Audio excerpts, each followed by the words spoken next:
একজন সেলসম্যানের যেটা সবার আগে থাকা দরকার, তার প্রফেশনের প্রতি তার অনেস্টি। যদি তুমি পার্ট টাইম চাকরি করার জন্য এখানে আসো, তাহলে এই প্রফেশন তোমার জন্য নয়। বর্তমানে স্যার বাংলাদেশের নিউট্রাসিউটিক্যাল মার্কেট কত টাকার এমনিতে থাকে? এটা আসলে 1.5 থেকে 2,000 কোটি টাকা কোম্পানি অলরেডি হয়ে গেছে। 12 জন কলিগ নিয়ে যখন আমি শুরু করি, আসলে আজকে আমার কিন্তু সব মিলে প্রায় 700 মাঠে কাছাকাছি। আর ভালো করতে না পারলে কি আমি তাকে বলবো যে তোমাকে টার্মিনেট করা হলো, অথবা তুমি রিজাইন করো, তুমি চলে যাও? এটা তো সমাধান নয় আসলে। টপ নাইন আছে। বাংলাদেশে কমন একটা সিনারিও আমি স্যার দেখি, রাত্রে 11টার পরে ম্যানেজাররা স্যার মিটিং কল করে। এই যে রাত 11টার পরে ফোন দেওয়া, এটা কি স্যার আপনি কিভাবে দেখেন, বা এটা করা উচিত কিনা? মোটেও করা উচিত নয় এটা, কারণ তার ফ্যামিলি আছেন, তার পার্সোনাল কাজ আছে। আপনার একটা কাট অফ টাইম থাকা উচিত। ফার্মাসিউটিক্যাল আর হচ্ছে নিউট্রাসিউটিক্যাল, এই দুইটার বেসিক পার্থক্যটা কি আসলে?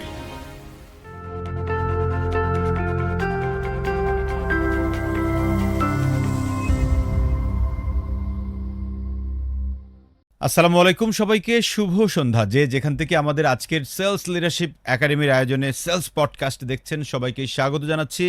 আজকে আমরা বাংলাদেশের অন্যতম একটা সেক্টর, যেটা হচ্ছে নিউট্রাসিউটিক্যাল সেক্টর, এই সেক্টরের একজন দুর্দান্ত অতিথি নিয়ে আজকে বসেছি।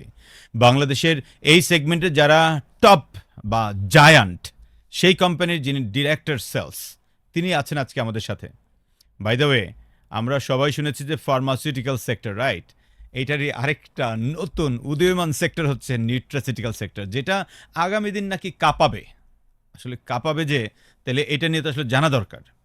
এই সেক্টরটাতে প্রচুর মানুষ কাজ করছে, এখন প্রায় ধরা যায় যে 1,000 বা 1,500 কোটি টাকার মার্কেট এটা। আমাদের সাথে আছেন রেডিয়েন্ট নিউট্রাসিউটিক্যালস লিমিটেডের ডিরেক্টর সেলস, নান আদার দেন কামরুজ্জামান স্যার। স্যার আসসালামু আলাইকুম। ওয়ালাইকুম আসসালাম। স্যার ভালো আছেন স্যার? আলহামদুলিল্লাহ, আপনি ভালো আছেন? স্যার আলহামদুলিল্লাহ। স্যার স্যার আমাদের কাছকে আপনি সময় দিয়েছেন, আমরা খুব খুব কৃতজ্ঞ। আপনার এত ব্যস্ততার মাঝখানেও যে আপনি আমাদেরকে সময় দিয়েছেন। স্যার আমি আপনাকে প্রথমে একটা প্রশ্ন করতে চাই, যে আমি যতটুকু জানি আপনি রোশ যে কোম্পানিটা ছিল বাংলাদেশের অন্যতম একটা মাল্টি ন্যাশনাল কোম্পানি, সেই কোম্পানিতে ছিলেন। সো স্যার, এটা প্রথম জার্নিটা কেমন ছিল, বা প্রথম দিনের কোনো একটা ঘটনা আমরা শুনতে চাই স্যার আপনার কাছ থেকে। আপনাকে অসংখ্য ধন্যবাদ। ফার্মাসিউটিক্যাল কোম্পানিগুলোর মধ্যে তখন রোশ কিন্তু বাংলাদেশে ছিল অন্যতম একটা কোম্পানি তখন। এবং রোশের যে ইমেজ ছিল ওয়ার্ল্ড ওয়াইড, রোশ তো আপনি জানেনই, এটা কিন্তু মানে গ্লোবাল একটা কোম্পানি। রোশের যে ইমেজ ছিল, সেই ইমেজ কিন্তু ডক্টররা আসপেক্টে বাংলাদেশে ডক্টররা রোশকে মনে করতো আসলে something another form others, something special form others. এটা কিন্তু এরকম একটা পারসেপশন কিন্তু বাংলাদেশ মার্কেটে ছিল আসলে। এবং আমাদের কিন্তু মানে রোশ বাংলাদেশে তখন যে অন্যতম সবথেকে ভালো প্রোডাক্ট যেটা ছিল আপনার, এটা থার্ড জেনারেশন মানে সেফালোস্পোরিন, আপনার রসিফিন। রসিফিন, রসিফিন তখন কিন্তু এটা প্যাটেন্ট একটা প্রোডাক্ট ছিল তখন। তো রসিফিন তখন আসলে তো এই প্রোডাক্টের কোনো কম্পিটিটরও কিন্তু ছিল না তখন রাইট স্যার। বাংলাদেশ, যেহেতু প্যাটেন্ট করা প্রোডাক্ট। স্যার প্যাটেন্ট বলতে হ্যাঁ, আমরা যেটা বুঝি অরিজিনাল, অরিজিনাল। এরা তৈরি করছে। হ্যাঁ, এটা এই রোশ মানে এটার উৎপত্তিটা এনারা করছেন আর কি, একটা রিসার্চ করে রিসার্চ মলিকুল, প্যাটেন্ট মলিকুল তাদের, রাইট? প্যাটেন্ট মিনস এটা একটা আপ টু সার্টেন ইয়ার, এটা অন্য কোনো কোম্পানি করতে পারবে না আসলে। Right sir. That is called patent আর কি। প্যাটেন্ট এতে সেটা এই এই প্যাটেন্টটা বাংলাদেশের জন্য, সমস্ত ওয়ার্ল্ডের জন্য এটা একই কথা ছিল আর কি, একই নিয়ম প্রযোজ্য ছিল। তো তখন আসলে ডক্টর ভিজিট করাও ছিল খুব সহজ কাজ। এবং তখন ডক্টররা মানে রোশ বাংলাদেশের যারা কলিগ ছিলেন আর কি, তাদেরকে একটু অন্যভাবে ইভ্যালুয়েশন, হ্যাঁ, এভাবে করতো আর কি। সো দ্যাট ওইভাবে ওই অর্থে কিন্তু পেন আমাদেরকে তখন রোশের কিন্তু আমাদের আসেনি, করতে হয়নি। তারপরেও আসলে যখন একটা ঘটনা আমি আপনাকে বলবো আসলে, it is most probably 1996 or 7। Right sir. মানে প্যাটেন্ট পিরিয়ড 1 বছর থাকতেই কিন্তু কয়েকটা কোম্পানি এটা নিয়ে চলে আসলো। ওকে। প্যাটেন্ট পিরিয়ড তখন 1 বছর ছিল।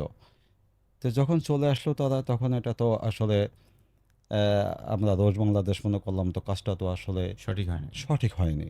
রাইট। তারপরে বাংলাদেশের অ্যাসপেক্টে আপনি তো বুঝেনি আসলে, এটাকে মেনে নিয়েই কাজ করতে হয়েছে তখন। হ্যাঁ, তখন হঠাৎ করে মনে হলো যে আসলে আমাদের তো এই প্রোডাক্টের উপরে 90% ডিপেন্ডেন্ট আমরা।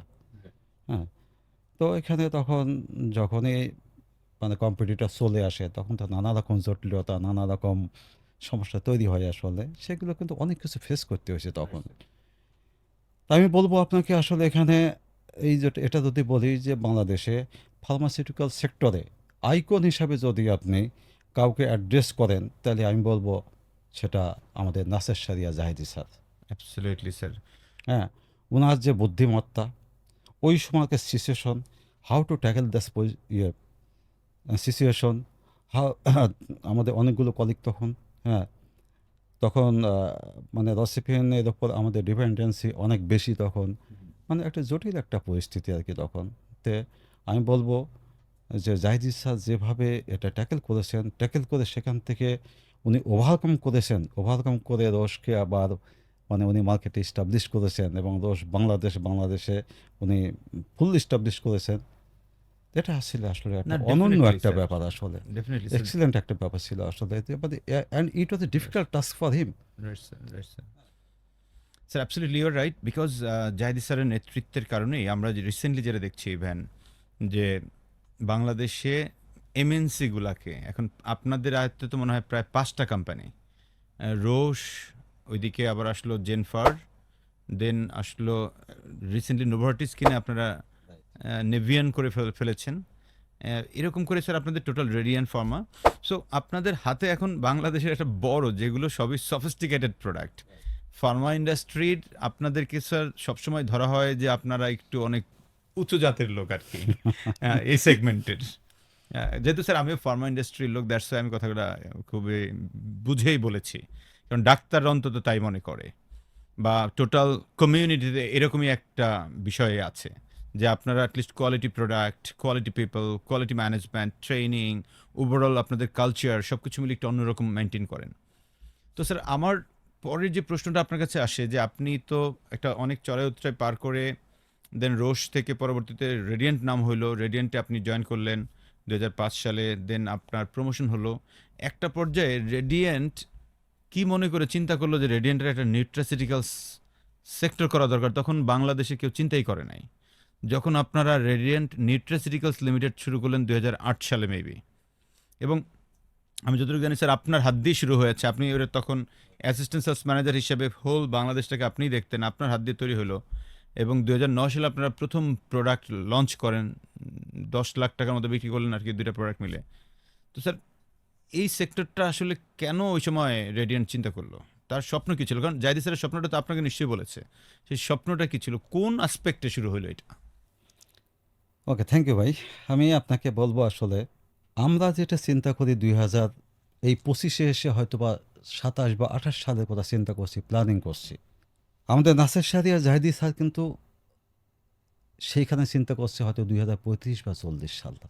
অ্যাবসলিউটলি। And এটা কিন্তু আমি কোনো আমি দীর্ঘ বছর ওনার সাথে আছি। আমি ওনার যে ওনার কাছ থেকে আমি মানে যতটুকু শিখতে পেরেছি আসলে, আমি যতটা ওনার সান্নিধ্যে যেতে পেরেছি, আমার খুব কম কলিগেরই কিন্তু এই সৌভাগ্য হয়েছে আর কি। তো সেই সৌভাগ্যবানদের মধ্যে আমি একজন। আপনি যে প্রশ্নটা আমাকে করলেন, দেখুন এই রেডিও নিউট্রাসিউটিক্যালস কিন্তু আপনার রেগুলেটরি অথরিটি থেকে কিন্তু যে লাইসেন্স পেয়েছে সেটা কিন্তু আপনার সিরিয়ালে নাম্বার 2 নম্বর লাইসেন্স। 1 নম্বর লাইসেন্স কিন্তু আপনার স্কোয়ার, আপনার নিউট্রাসিউটিক্যালসের স্কোয়ার, ওরা প্রথম আসে। স্কোয়ার নিউট্রাসিউটিক্যালস যখন মার্কেটে অ্যাক্টিভ, তখন কিন্তু আমরা লাইসেন্সই পাইনি আমরা তখন কিন্তু জাহিদ স্যার চিন্তা করছেন উনি যে এটার একটা মার্কেট, যেটা অনেকে মানে স্বপ্নেও চিন্তা করেনি, এটা একটা মার্কেট একসময় হবে। এই চিন্তাটা কিন্তু উনি করছেন। এই চিন্তা করেই কিন্তু তারপরে উনি কিন্তু প্রসিডিউরটা সে আস্তে আস্তে সামনের দিকে এগিয়ে নিয়েছেন। অ্যাজ দ্যাট পার্ট আসলে 2008 সালে একটা টিম, মাত্র 12 জনের একটা টিম, আমি সহ 13 জন, একটা টিম করে আমার হাতে উঠিয়ে দিলেন আর কি স্যার। কিন্তু প্রোডাক্টের নাই কোনো খবর, প্রোডাক্ট নাই। তো আমরা ট্রেনিং করছি এভাবে ট্রেনিং করে আমাদের ট্রেনিংয়ের মধ্যেই আছি আমরা, বা এটাকে টিমটা তো অ্যাটলিস্ট মানে এটাকে সাস্টেন করতে হবে। রাইট, আমার তখন মূল লক্ষ্য আছে টিমটাকে আগে সাস্টেন করব আমরা, রাইট স্যার। টিমটাকে একটু এক্সপার্টই বানাবো, তাদের প্রোডাক্ট নলেজ, তাদের আপনার পার্সোনাল ডেভেলপমেন্ট, দিস দ্যাট অনেক কিছু আসলে এটা। তখন স্যার আমাকে বললেন যে তুমি এক কাজ করো, তুমি আরও কিছু লোক তুমি নিয়ে নাও, এটা প্রোডাক্ট চলে আসবে, একটা প্রসিডিউরের মধ্যে আছে। তখন কিন্তু ইম্পোর্ট মানে কানাডা থেকে আমাদের 2টা প্রোডাক্ট, এই 2টা product on procedure and coming soon, I have been informed সাসেস। তো এইভাবে করতে আরও কিছু নিয়ে 27 জন কলিগ হলো আমার। 27 জন কলিগকে আমরা ট্রেনিং করালাম। ট্রেনিং করে তাদেরকে আসলে প্রোডাক্ট নাই, মাসের পর মাস ধরে রাখা, কিন্তু এটা মানে that was A challenge also for me. Right. হ্যাঁ, কারণ এটা বড় জায়গা তো, হুম। বিকজ আপনি যদি প্রোডাক্ট না থাকে, লোকজন আছে, কোনো আমি কাজ নাই, ধরে রাখা তো খুব কঠিন। মানে কি বলে আমি তাদেরকে ইয়ে করি, যাই হোক আর কি, আমি সে কাজটা খুব সফলতার সাথেই করতে পেরেছি আর সেটা ধরে রেখেছি। তারপরে আমাদের স্বপ্নের প্রোডাক্ট মাটি 2টা প্রোডাক্ট আসলো, সেটা 2009 সালের জানুয়ারিতে আমরা লঞ্চ আচ্ছা, করলাম। আপনাদের প্রথম দুটো প্রোডাক্টের নাম কি ছিল? একটা জিনোভা, জিনোভা। হ্যাঁ, এটা গিঙ্গো বিলোভা আর কি, রাইট। যেটা আহ, এটা আরেকটা ছিল মাটি প্যানাসিং, এটা ওকে। প্যানাক জিনসেং আর কি এটা ওকে। বলে। এই দুইটাই আমরা কানাডা থেকে ইম্পোর্ট করলাম। রাইট। তো এই দুটো প্রোডাক্ট যখন আমরা 2009 সালের জানুয়ারিতে যখন লঞ্চ করলাম, তারপরে লঞ্চ করার পরে শুধু লঞ্চ তো মানে আপনার লঞ্চিংয়ের সংজ্ঞা তো অনেক বড়। শুধু কেমিস্ট শপে তো মানে দিলেই হবে শেভিং না, করলেই তো আর মাটি লঞ্চিং হলো না আসলে। কখনোই না স্যার। আদার যে ক্রাইটেরিয়াস যেগুলো আছে সেগুলো মেনটেন আমরা সেইভাবে তখনও যেহেতু অর্গানাইজড হতে পারিনি, মার্কেটিং ডিপার্টমেন্টটাও আমাদের তখনও সেভাবে আমরা তখনও সেভাবে তৈরি হয় নাই। না বিল্ড আপ করতে পারিনি। হুম। Lot of problems. তারপরে সব থেকে বড় স্ট্রাগল যেটা শুরু হলো আর কি, আমরা যখন এটা নিয়ে বিভিন্ন কেমিস্ট শপে বা ডক্টরের কাছে গেলাম, আহ, এটা একটা অত্যন্ত হৃদয় বিদারক আসলে ব্যাপার। কিরকম স্যার? এটা যখনই আহ, এটা নিয়ে কোনো ডক্টরের কাছে আমরা গিয়েছি, তখন ডক্টর বলেছে, দেখুন আপনার এই প্রোডাক্ট সম্বন্ধে আমাদের কোনো আসলে নলেজ নাই, একাডেমিক কোনো নলেজ তো নাই, এবং এটা ডেভেলপ করার মতো সময়ও আমাদের নাই। সো দ্যাট আপনি আসছেন, সরি, আমি আপনার এই প্রোডাক্ট লিখতে পারবো না, Oh my God. সম্ভব না। এইভাবে এইভাবে যখন সময় একের পর আমরা দেখলাম যে হতাশ হলে তো চলবে না। Being a salesman, I think একজন সেলসম্যানের যেটা সবার আগে থাকা দরকার, তার প্রফেশনের প্রতি তার honesty, right sir. Sincerity, then confidence. Being a human, I think confidence যদি আমার না থাকে, তাহলে কিন্তু কোনো কোনো কিছুই সম্ভব না। Everything is impossible. On the other hand, আপনি যদি কনফিডেন্ট হন, তাহলে I think everything is possible for you, for me and for every one. Absolutely sir. Then after আমি বলবো, সেলসম্যান যদি হতে চাই আমরা, বুকে সাহস থাকা লাগবে। Right sir. বুকে সাহস না থাকলে তার জন্য সেলসম্যানশিপ নয়। একেবারে স্যার, আপনি একটা এটা মারাত্মক কথা বলেছেন আর হুম, কি, যে আসলে সাহস খুব দরকার। আপনি যে কোনো প্রফেশনে যান না কেন, যে কোনো প্রফেশনে আপনাকে ফার্স্ট অফ অল আপনার দরকার কনফিডেন্স, আর আপনার প্রফেশনের প্রতি আপনার অনেস্টি। Right sir. এটা যদি না থাকে, তাহলে আপনার পক্ষে আসলে সাকসেস আনা কিছুতেই সম্ভব নয়। ওই সময়টাতে আসলে বারবার যখন আমরা প্রত্যাখ্যান হচ্ছে বিভিন্ন কর্নার থেকে, বিভিন্ন ডক্টর, বিভিন্ন কেমিস্ট আমাকে বারবার বলছে, কি আপনি প্রোডাক্ট নিলেন, আমার টাকা আটকাছে, ভাই নিয়ে যান, আপনি প্রোডাক্ট চলছে না, চলবে না, মানে কি একটা পরিস্থিতি আসলে তখন। তারপরে তো জাহিদি স্যার সত্যিকার অর্থেই উনি আমাকে ডেকে বললেন যে কেমন যেমন কী করা যায়। এর মধ্যে কিন্তু অলরেডি 2-3 বছর কিন্তু অলরেডি পার হয়ে গেছে আর কি, 11 সাল। তা আমরা তখন আবার চিন্তা করলাম আসলে এটা আমরা আমাদের ফার্মাসিউটিক্যাল, তখন রেডিয়ান ফার্মাসিউটিক্যালস কিন্তু অলরেডি মানে খুব ভালো অবস্থানে চলে গেছে আর কি তখন। ভালো অবস্থান মানে এখনকার তুলনায় যদি বলি সেই ভালো নয়, কিন্তু একটা ভালো একটা ট্রেন্ডে কিন্তু অলরেডি ঢুকে গিয়েছে আর কি তখন। তখন স্যার বললেন যে তুমি এক কাজ করো, আমরা এটা ফার্মার সাথে এই টিমটা মার্জ করে দিই, আসলে আচ্ছা। মার্জ করে দিই, তো দেখি ওরা কিছু করতে পারে কি না আসলে। তো আমরা মার্জ করে দিলাম আর কি ফার্মার সাথে। আমাদের টিমও সেভাবে প্রমোট করা শুরু করলো, আমাদের টিম সহ অল্প কয়েকজনের টিম আমার তখন তখন মানে 27 থেকে কিছু নেমে আসছে মনে হয়। তো ফার্মার সাথে মার্জ করে আসলে খুব ভালো ফলাফল আমরা সেখানে পেলাম না। স্যার, একটা প্রশ্ন আমার মাথায় আসছে এখন, কারণ অনেক দর্শকই হয়তো এটা জানতে চাইবে। ফার্মাসিউটিক্যাল আর হচ্ছে নিউট্রাসিউটিক্যাল, এই দুইটার বেসিক পার্থক্যটা কি আসলে? দেখুন ফার্মাসিউটিক্যাল আর আপনি নিউট্রাসিউটিক্যাল যদি বলেন, আপনি এটা আপনি ফার্মাকোলজি হিসাবে যদি আপনি চিন্তা করেন, তাহলে এই দুটার মধ্যে আসলে কোনো পার্থক্য নাই।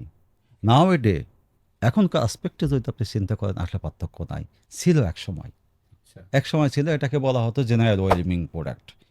কিন্তু এটা যে general wellbeing product not only, এটা আমরা প্রমাণ করছি আমরা মার্কেটে যে এটার মেডিকেশন একদম, কারণ আপনার প্রোডাক্টে যখন নির্দিষ্ট যখন ইন্ডিকেশন ধরে যখন আপনি ডক্টরকে মানে প্রমোশন করবেন, ডক্টর যখন আপনাকে প্রেসক্রিপশন করবে, দেন আপনার যখন ওই প্রোডাক্ট আপনার পেশেন্ট ইনটেক করবে, তারপর সেখান থেকে যখন আপনি ইফিকেসি দিবে, যে ইন্ডিকেশনেই বলছি সেই ইন্ডিকেশনে যখন ইফিকেসি দেবে, রেসপন্স করবে প্রোডাক্ট, তখন এই প্রোডাক্টকে আপনি আর জেনারেল ওয়েলবিং হিসাবে ট্রিট করতে পারেন না। Pharmaceutical also that same same Same. Same same same right. Same. আমরা কিন্তু আসলে শেষ পর্যন্ত আমরা প্রমাণ করতে চেয়েছি যে হ্যাঁ, আপনি দেখেন ওয়ার্ল্ডে এক্সেপ্ট বাংলাদেশ, ওয়ার্ল্ডে আপনি যেখানেই যান, ইভেন আপনি মিডল ইস্ট যেখানেই আপনি যান, এই সাবকন্টিনেন্টের ইন্ডিয়ার কথাটাও যদি বলি অতটা নয় আসলে, যে এই subcontinent including everywhere in the world, আপনি গ্লোবালি দেখবেন আপনি যে এই প্রোডাক্টগুলো আসলে কিন্তু এখন ওটিসি প্রোডাক্ট হয়ে গেছে আসলে। ফলের দোকানে ডিপার্টমেন্টাল স্টোরে থাকে অনেক জায়গায় দেখি আমরা। যে ফার্মেসিগুলো আপনি দেখবেন আর কি, বিভিন্ন দেশে যে দেখবেন, আপনি যদি যান দেখেন, আমি নিজে গিয়েছি দেখেছি, ইউরোপে গিয়েছি, মিডল ইস্টে গিয়েছি, স্যার আমরা তো থাইল্যান্ডে। ডিপার্টমেন্টাল স্টোরে দেখি ইভেন আমি হ্যাঁ, মানুষের ডিপার্টমেন্টাল স্টোরে এগুলো এগুলি already হয়। দেখেছি। এটা জেনারেল ওয়েলবিং হিসেবে অনেক জায়গায় মাঠে ট্রিট করা হয়, এবং আপনার এটা দেখবেন একটা, এই সমস্ত দেশের যে ফার্মেসিগুলো কিন্তু সাইজ অনেক বড়, কিন্তু বিশাল। আপনি দেখবেন 50% তাদের যে জায়গার 50% কিন্তু আপনার নিউট্রাসিউটিক্যাল প্রোডাক্ট। নিউট্রাসিউটিক্যালস প্রোডাক্ট, বাকি 50% কিন্তু তাদের শেলফের, বাকি 50% ফার্মাসিউটিক্যাল প্রোডাক্ট। Right sir. তার মানে স্যার একটা সময় ছিল যখন মানে ফার্মাসিউটিক্যালসকে আমরা এখনও সায়েন্টিফিক্যালি যেটা বলি যে তার যেটার ইন্ডিকেশন আছে, মোড অফ অ্যাকশন আছে, একটা সিস্টেমেটিক ম্যানার মেনটেন করে মোরে কাজ করবে এবং এইটা আলাদা করে রিএজেন্ট পিএজেন্ট দিয়ে দেন সুন্দর করে তৈরি করে প্রোডাক্ট হয়, এটা একটা মেডিসিন, তখন আমরা বলি যে এটা ফার্মাসিউটিক্যালসের জিনিস। আর নিউট্রাসিউটিক্যালসকে আমরা এতদিন যেটা জানতাম যে ইয়াস এটা একটা হার্বাল ওরিয়েন্টেড অথবা হার্বস থেকে তৈরি করা কোনো একটা মেডিসিন। সো আপনার এই কথা আমি যেটুকু বুঝলাম যে ইয়েস এটা নাওয়েডেজ যে আমরা আরও ফোকাসড হতে ইন্ডিকেশন বেসড ফলোড বাই এটার যে আবার রেজাল্ট আসতেছে এফিক্যাসি মেনটেন করে, সেই জিনিসটা যেহেতু প্রমাণ হচ্ছে, তার মানে এইটা ফার্মাসিউটিক্যালস প্রোডাক্টের মতোই করে কাজ করে, বাট এটা একটা হার্বস থেকে তৈরি। Right sir? Exactly. Right sir. Sir আমি আপনাকে যদি এরপরে তাহলে একটু প্রশ্ন করতে চাই যে ধরেন আপনারা এরকম একটা স্ট্রাগল ফেস করলেন, তখন ডাক্তাররা লেখে নাই, তো এখন তো ডাক্তারদের মধ্যে একটা আলাদা সচেতনতা এসেছে এবং তারাও লিখছেন।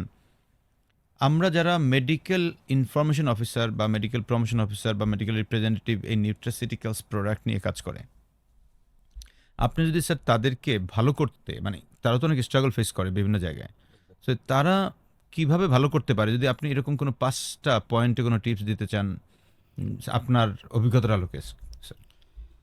দেখুন, একজন আমাদের এখানে এটা ডেজিগনেশন, আমাদের এটা নিউট্রাসিউটিক্যালসে medical promotion officer, right sir. ফার্মাসিউটিক্যালসে এটা ডেজিগনেশন মেডিকেল ইনফরমেশন অফিসার। একজন মেডিকেল প্রমোশন অফিসার যখন আমরা রিক্রুট করি, তখন কিন্তু তাদেরকে একটা ট্রেনিং করাই কিন্তু আমরা আসলে।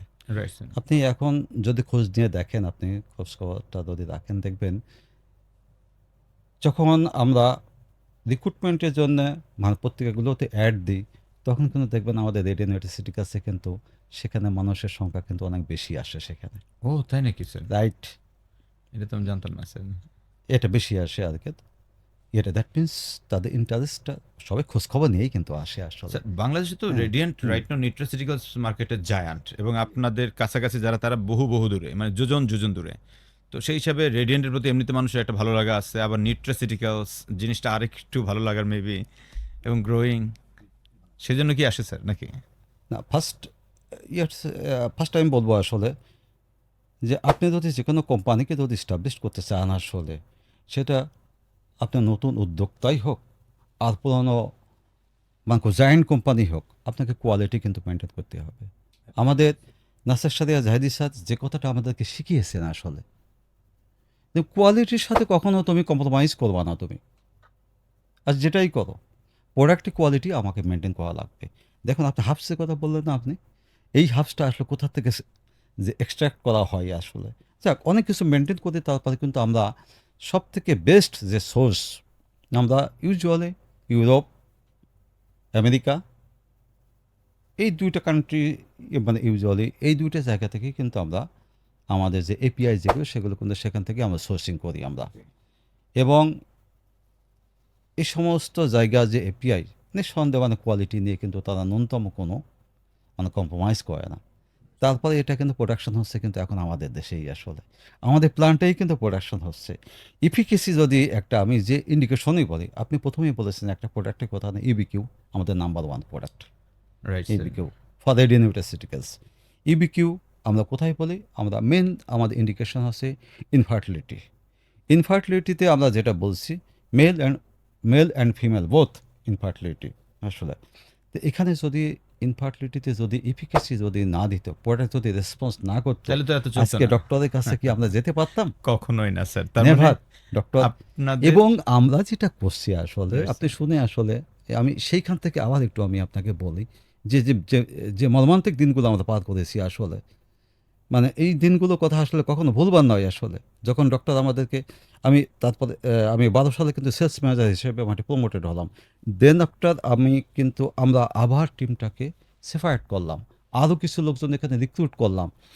তো সেখানে কিন্তু তারপরে আমরা মানে যেটা বললাম, আমাকে এটা মাঠে আমার চেয়ারম্যান স্যার আমাকে বললো তুমি সায়েন্স প্রমোশন করো, ওকে সায়েন্স প্রমোশন করতে সায়েন্স হবে। প্রমোশন করো তুমি। হুম। তো এক এই দুইটা ওয়ার্ড উনি আমাকে বললেন, দেন ইট ওয়াজ এনাফ। স্যার তাহলে বর্তমানে যারা এমপিও আছে, জি, তাহলে প্রথম পরামর্শ হচ্ছে তাকে সায়েন্স প্রমোশন করতে হবে। এক্স্যাক্টলি। Very good. তার আমরা number one number one science promotion করা লাগবে। তারপর scientific approach to the doctors form. Absolutely scientific approach কিন্তু আমি মুখে বললেই কিন্তু হবে না, তার জন্য যে আপনার অ্যাসোসিয়েটেড যে টুলস সেগুলো কিন্তু তাকে দিতে হবে। দিতে হবে, রেফারেন্স শো করতে হবে। রেফারেন্স কিন্তু আবার বিভিন্ন সোর্স আছে, অথেন্টিক সোর্স। রাইট, লাইক ল্যান্ডসেটের মতো এরকম বড় জার্নাল যদি হয় তখন তারা গাইনোকোলজিক্যাল সোসাইটি যেটা আছে, রাইট সেটা গাইনোকোলজিস্টরা তো এটাকে সব থেকে তাদের বাইবেল হিসাবে মনে করে মনে এটা, করে। রাইট। তাই না? আপনার ডেভিডসনে কিন্তু দেখবেন এখন আমাদের প্রোডাক্টের নাম উঠে আছে আসলে। মানে এটা আপনার ডেভিডসন মানে হচ্ছে যে ডক্টরদের কাছে বাইবেল বলে তারা, বাইবেল তাই না? ডেভিডসন ডেভিডসনে কিন্তু আমাদের একটা প্রোডাক্টের নাম আছে আসলে, আমাদের তাই নাকি? সরাসরি ব্র্যান্ড নেম না থাকে, রাইট? কোন প্রোডাক্ট আছে? আমাদের ক্রান বায়োটিক যেটা, ও এটা ব্র্যান্ড নেম নাই, এটা কিন্তু আপনার জেনেরিক নেমে আছে, এটা অর্থাৎ ক্রানবেরি। ওকে। হ্যাঁ, সো দ্যাট তারপর আমরা এখানে আমরা যখন আমাকে স্যার বললেন যে তুমি সায়েন্স প্রমোশন করো, দেন আমরা সেলস এড করা শুরু করলাম। তারপরে আমাদের যে এমপিও যারা তাদেরকে মানে ট্রেনিং দেওয়ানো শুরু করলাম আবারও, এবং যে বিভিন্ন প্রোডাক্ট মানে ওয়ান আফটার আনাদার মানে প্রোডাক্ট আনা শুরু করলাম, প্রোডাক্টের ইন্ডিকেশন তাদের ট্রেনিং করানো শুরু করলাম, এইভাবে ওয়ান আফটার আনাদার। এরপর তারপরে আমাদের আরও মানে কতগুলো জায়েন্ট প্রোডাক্ট আমরা এনেছি, অস্টিও আর্থারাইটিস প্রোডাক্ট এনেছি আমরা। Sir thank you sir. Sir আমি আপনাদের প্রোডাক্ট অত্যন্ত কোয়ালিটি সম্পন্ন, এটা নাইলে তো স্যার আপনার টপ টায়ারে যান নাই বা এরকম আনপ্যারালাল হওয়ার সুযোগই নাই। স্যার আমার মেইন যে জায়গাটা একটু জানতে চাই, ধরেন আপনার কোম্পানিরই ধরেন এমপিও, রাইট, ইভেন আপনার খুব কাছের কোনো একজন মানুষ এমপি হিসেবে জয়েন করবে, জি। তো তাকে যদি স্যার এই মার্কেটে ভালো করার জন্য আপনি 5টা পরামর্শ দেন, তাহলে সেটা কি হবে? একটা আমি অলরেডি ধরলাম যে ইয়াস, সে সায়েন্স প্রমোশন করবে, নাম্বার ওয়ান। এরপরে কি সায়েন্স প্রমোশন বলতে আমরা বোঝাচ্ছি সায়েন্টিফিক্যালি অ্যাপ্রোচ করা, সায়েন্টিফিক্যাল অ্যাপ্রোচ করে। এরপরে স্যার সে আর কি কি কাজ করতে পারে আর কি তার ভালো করার জন্য? না, দেখুন একজন এমপি হিসেবে যখন সে নতুন জয়েন করবে, তখন আমার দায়িত্ব এসে যায় আসলে তাকে আমার কোম্পানির সম্বন্ধে তাকে একটা ব্রিফ দেওয়া, রাইট। যে হোয়াট ইজ রেডিওনিউটাসিউটিক্যালস সেটা এবং তো সে তোমার কেরিয়ার এখানে কি আছে, তুমি কতদূর যেতে পারবা আসলে, তুমি তোমার স্বপ্ন কি, তুমি কি এখানে কেরিয়ার করতে চাও নাকি তুমি পার্ট টাইম চাকরি করার জন্য এখানে আসছো? যদি তুমি পার্ট টাইম চাকরি করার জন্য এখানে আসো তাহলে এই প্রফেশন তোমার জন্য নয়। তুমি যদি কেরিয়ার করতে চাও, রেডিওনিউটাসিউটিক্যালসকে কিন্তু তোমার কেরিয়ার করার মতো যথেষ্ট স্পেস এখনও রয়ে গেছে। আমি সেজন্যই আপনাকে কিন্তু প্রথমেই বলেছি যে এটা যখন একটা পত্রিকায় অ্যাড দেওয়া হয়, যে আমি বলবো যে কোনো কোম্পানি থেকে কিন্তু আমাদের এখানে রেডিওনিউটাসিউটিক্যালসে সবচেয়ে বেশি লোক আসে। কেন আসে? ওরা খোঁজখবর নিয়েই আসে যে এখানে কেরিয়ার করার রাইট। এখনও স্কোপ আছে, বাট তাকে সতর্ক হতে হবে আসলে, যে আমি যেটা বলেছি প্রথমে, আমার প্রফেশনের প্রতি আসলে আমাকে সৎ থাকা লাগবে, আমার মানে সিনসিয়ারিটি থাকা লাগবে, আমাকে মোস্ট ইফোর্ট দিতে হবে আমাকে, রাইট, এফোর্ট হ্যাঁ, দিতে হবে, এবং কারেজ থাকতে কোম্পানির, হবে, হ্যাঁ, আমার মধ্যে কনফিডেন্স থাকা লাগবে, আমার কনফিডেন্স মধ্যে থাকা লাগবে। সিনসিয়ারিটি থাকা লাগবে আমার মধ্যে, আমার কোম্পানি যে ইনস্ট্রাকশন যেটা দিচ্ছে সেটা আমাকে অবশ্যই ওবে করতে হবে, এবং আমি যেটা বলি আমার টিমকে যে ডিসিপ্লিন, অ্যাবসোলুটলি ফর ডিসিপ্লিন। দেখুন, একজন এমপিও বা একটা টেরিটরিতে ধরেন সে ভালো করতে পারছে না, হুম, ভালো করতে না পারার সংখ্যাও তো আসলে আছে, অনেক আছে। তাই না? আমার যদিও আমার এখানে একটু কম, তো ভালো করতে না পারলে কি আমি তাকে বলবো যে ভাই তোমাকে আমি ক্যারি করতে পারছি না, তুমি চলে যাও? না, এটা তো সঠিক এটা ম্যানেজারের কাজ না। এটা তো কোনো সমাধান নয় আসলে। না স্যার। ভালো করতে না পারা মানেই কিন্তু তাকে আমি চাকরি থেকে বাদ দিব, এটা তো কোনো সমাধান নয়। এটার সমাধান হচ্ছে যদি বিইং এ গুড ম্যানেজার, যদি আপনি একজন ভালো ম্যানেজার হন, এটা সব থেকে ভালো সমাধান হচ্ছে কিভাবে ওই টেরিটরিতে কোন কোন সাপোর্টটা আসলে দিলে, ইনশিওর করলে এই কলিগকে আমি উঠাই আনতে ডেভেলপ পারবো, করতে এই পারবো। টেরিটরিকে আমি উঠাই আনতে পারবো। এরকম অসংখ্য এক্সাম্পল আমাদের ইন্ডিয়ান ইউনিভার্সিটিতে আছে। আমার কিছুতেই হচ্ছে না, বাট সেই টেরিটরি এখন কিন্তু এক্সিলেন্ট টেরিটরি। কীভাবে হয়েছে আসলে? কারণ আসলে সব কলিগ তো সমান নয়। তাকে যদি আমি জাগিয়ে তুলতে না পারি, তাকে যদি আমি সাপোর্টটা না দিই, তাকে যদি আমি টুলসটা তার হাতে উঠিয়ে না দিই, তার থেকে যদি সুপারভিশন যে সাপোর্ট সেটা যদি আমি ঠিকমতো না দিই, তার যে অপরচুনিটি যেগুলো আছে সেই অপরচুনিটি যদি আমি তাকে দেখিয়ে না দিই, তো সেই কথা কীভাবে উঠবে? আমার কাজ তো সেটা। আর এটা কোনো সমাধান নয় যে ডেকে এনে বললাম যে তোমাকে টার্মিনেট করা হলো, অথবা তুমি রিজাইন করো, তুমি চলে যাও। এটা তো সমাধান নয় আসলে। এতে আমি বিশ্বাস করি না অ্যাটলিস্ট রাইট আর কি স্যার। এটা। না, না, নিঃসন্দেহে না স্যার। তাইলে আমরা যদি স্যার আপনার এই কথাগুলো থেকে একটু সামারাইজ করি একটা বিষয়কে, যে একজন এমপিওকে কয়েকটা বিষয় ফলো করতে হবে। তার মধ্যে আপনার কথা অনুযায়ী হচ্ছে নাম্বার 1 তাকে সায়েন্টিফিক প্রমোশন করা। নাম্বার 2 হচ্ছে তাকে প্রোডাক্ট নলেজ, প্রোডাক্ট নলেজটাকে আরো অনেক, অনেক এনরিচ করতে হবে। রাইট।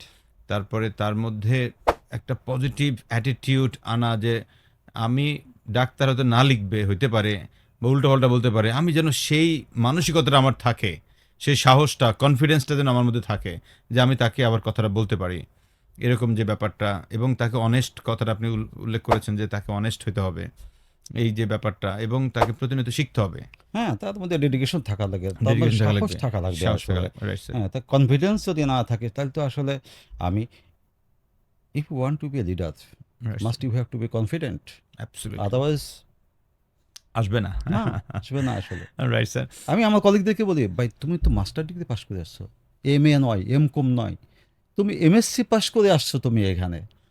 So right. হয় তুমি, তুমি যখন ডক্টর অক্সফোর্ডে তোমার যখন ডক্টর তো তোমাকে এন্ট্রি দিচ্ছে, তোমাকে এমন তো নয় সে তোমাকে এন্ট্রি দিচ্ছে না। এখন তো সেই এন্ট্রি হওয়ার যথেষ্ট সুযোগ। আমি যখন শুরু করি তখন তো বহু ডক্টরের কাছে আমি এন্ট্রি পাইনি। আমার অনেক কলিগ আমাকে এসে বলেছে, স্যার সে তো ভিজিট দিচ্ছে না আসলে। কিছুতেই না, ১ দিন নয়, ২ দিন নয়, মাসের পর মাস, ইভেন বছর চলে গেছে, আমরা সেই ডক্টরের কাছে আমরা এন্ট্রি চেয়েছি কিন্তু পাইনি আমরা সেই এন্ট্রি। Okay. মানে দ্যাট ওয়াজ এ হিস্ট্রি। পরে যখন আপনি ভিজিট করলেন বা সুযোগ দিল, তখন ওনার আসলে অ্যাপ্রোচ কি ছিল? কেন সে দিল না, বা এইটা নিয়ে তার মতামত কি ছিল? আসলে তখন তখন যেটা ছিল আসলে, মার্কেটটা তো আসলে এই মার্কেটে তো কেউ, আমি আমি আবারও বলবো আসলে এটা আমাদের চেয়ারম্যান স্যারের যে থিঙ্কিং আর কি। আমি যেটা ২৫ সালে চিন্তা করি, উনি মানে চিন্তা করে ৩৫ সালের আসলে। আই রিপিট, সরি একটু, না, আই না, রিপিট আর অ্যাবসলিউটলি, কি। অ্যাবসলিউটলি। বড় যে স্যারেরা তো আসলে হুম, এত তো লম্বা দেখে দেখেই তো বড় হ্যাঁ, হইছে আরকি কোম্পানিগুলা। হ্যাঁ, তো আমরা যেটা করতে পেরেছি এই মার্কেটটা ক্রিয়েট করার জন্যে যা যা প্রয়োজন আমরা আসলে সেটা কিন্তু থিঙ্ক করেছি, সেটা অ্যারেঞ্জ করেছি, ইমপ্লিমেন্ট করেছি, সেটা আমরা ফলো আপ করেছি আমরা। তারপরে ইমপ্লিমেন্টেশনে যাওয়ার পরে তারপর দেখছি, যখন শোনেন, যখন একটা অথেন্টিক সোর্স থেকে আপনি একটা একটা ক্লিনিক্যাল এভিডেন্স যখন আপনি ডক্টরের হাতে উঠিয়ে দেবেন, ডক্টর কিন্তু কিছুটা সময়ের জন্য হলেও কিন্তু আপনার ১০ সেকেন্ডের জন্য হলেও কিন্তু এটা কিন্তু একবার দেখবে অ্যাবসলিউটলি। যে রেডিয়ান ইউনিভার্সিটির কাছে একটা এরকম একটা সোর্স থেকে আপনার ব্রিটিশ মেডিকেল জার্নাল, কেন উনি এটা মানে রিফিউজ করবেন? রিফিউজ করার বিএমজে তো তো কোনো, ওয়ার্ল্ডের একটা ওয়ান অফ দ্য তাই বেস্ট না? ধরা হয়, রাইট? তাই না? বাংলাদেশ গাইনোকোলজিক্যাল সোসাইটি, একজন গাইনোকোলজিস্টের হাতে যদি আপনি এরকম একটা এভিডেন্স দেন আপনি, আর এভিডেন্সটা আপনার যদি ইউএসএ থেকে আসে অথবা যদি স্পেন থেকে আসে, কেন উনি রিফিউজ করবেন এটা বলেন রাইট স্যার। আমাকে। স্যার, আমি আমাদের দর্শকদের উদ্দেশ্যে একটু হুম, বলে রাখি, স্যার আসলে যে কথাগুলো বলছে, আমরা হয়তো বা যারা অন্য সেগমেন্টে, তারা হয়তো ধরতে একটু কষ্ট হবে। বিএমজে মানে হচ্ছে ব্রিটিশ মেডিকেল জার্নাল, যেখানে অনেক বড় বড় রিসার্চের পেপার আপলোড করা হয় এবং ওই রিসার্চের গবেষণালব্ধ থেকে যে জিনিসগুলো আসে সেটাই পরবর্তীতে ডাক্তাররা ফলো করে, ওইটা দেখেই ওনারা আসলে প্রেসক্রিপশন করে থাকেন। তো সার্জারা বলতে চাচ্ছেন যে যখন ওই ধরনের জার্নালগুলোতে নিউট্রাসিউটিক্যালস প্রোডাক্টের বিভিন্ন ইন্ডিকেশনে তারা লিখেছেন, এরকম রেজাল্ট পেয়েছেন, ইফিকেসি পেয়েছেন, ওনারা যখন এটাকে সাজেস্ট করেছেন, তখন বাংলাদেশে যে সকল ডাক্তাররা আছে তারা তো আসলে লিখতে একটা আগ্রহী হবেই, সে বিষয়টাকে মেইনলি ফোকাস করছেন। স্যার, আমি যদি এবার আপনাকে একটু অন্য জায়গাতে একটু প্রশ্ন করতে চাই, সেটা হচ্ছে ধরেন যখন একজন এমপিও বা এমআইও, সেখান থেকে তো সে এরিয়া ম্যানেজার হবে বা অন্য আপনাদের কোম্পানির রিজিওনাল ম্যানেজার বা রিজিওনাল এক্সিকিউটিভ হিসেবে হয়, ফার্স্ট লাইন ম্যানেজার। তো একজন এমপিওর মধ্যে কোন কোন বিষয়গুলো প্রমোশনের আগে আপনারা সাধারণত দেখতে চান? ফার্স্ট আমরা দেখতে চাই যে তার প্রোডাক্ট নলেজটা আসলে ঠিকঠাক মতো আছে কিনা। Product knowledge, Right. ওকে। তারপর আমরা সুপারভাইজারকে যেটা ইনস্ট্রাকশন দিই যে তুমি যখন জয়েন করে যাবা, তুমি এটা প্রি কল অ্যানালাইসিস একটা করে নেবা। Pre call analysis, right. Call করার আগে যে আমরা একটা অ্যানালাইসিস হ্যাঁ। করে থাকি, রাইট।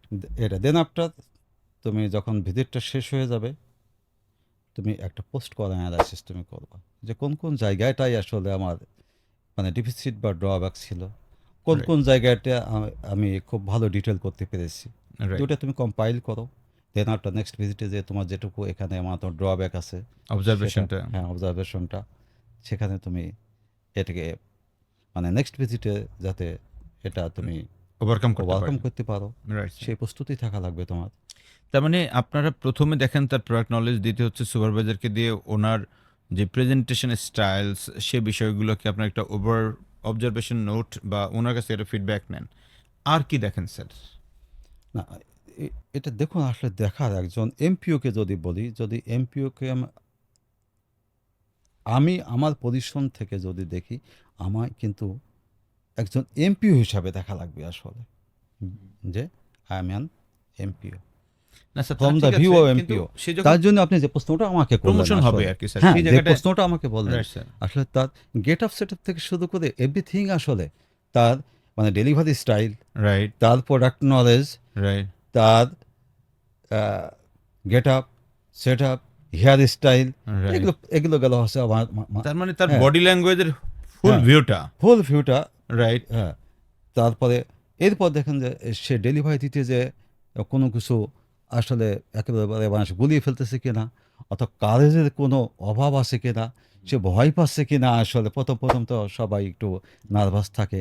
এই সবগুলো বিষয় যে সবগুলো আরও অনেক কিছু আছে আমি আরো হ্যাঁ, আছে নিশ্চয়ই স্যার, হ্যাঁ। যেমন যেমন হতে পারে আপনার যে তার টিম চালানোর মতো করে পিপল ম্যানেজমেন্ট স্কিলস তার মধ্যে আছে কিনা। দেখুন একটা পর্যায়ে এসে এমনও এইরকম এমপিও আছে যে যার মধ্যে আমাদেরকে প্রথম প্রথম মনে হয়েছে আসলে এ মনে হয় পারবে সে না। পারবে না আসলে।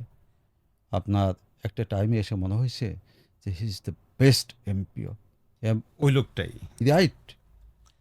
রাইট, এবং সে কিন্তু প্রমাণ করে ছেড়েছে যে I am one of the best MPO.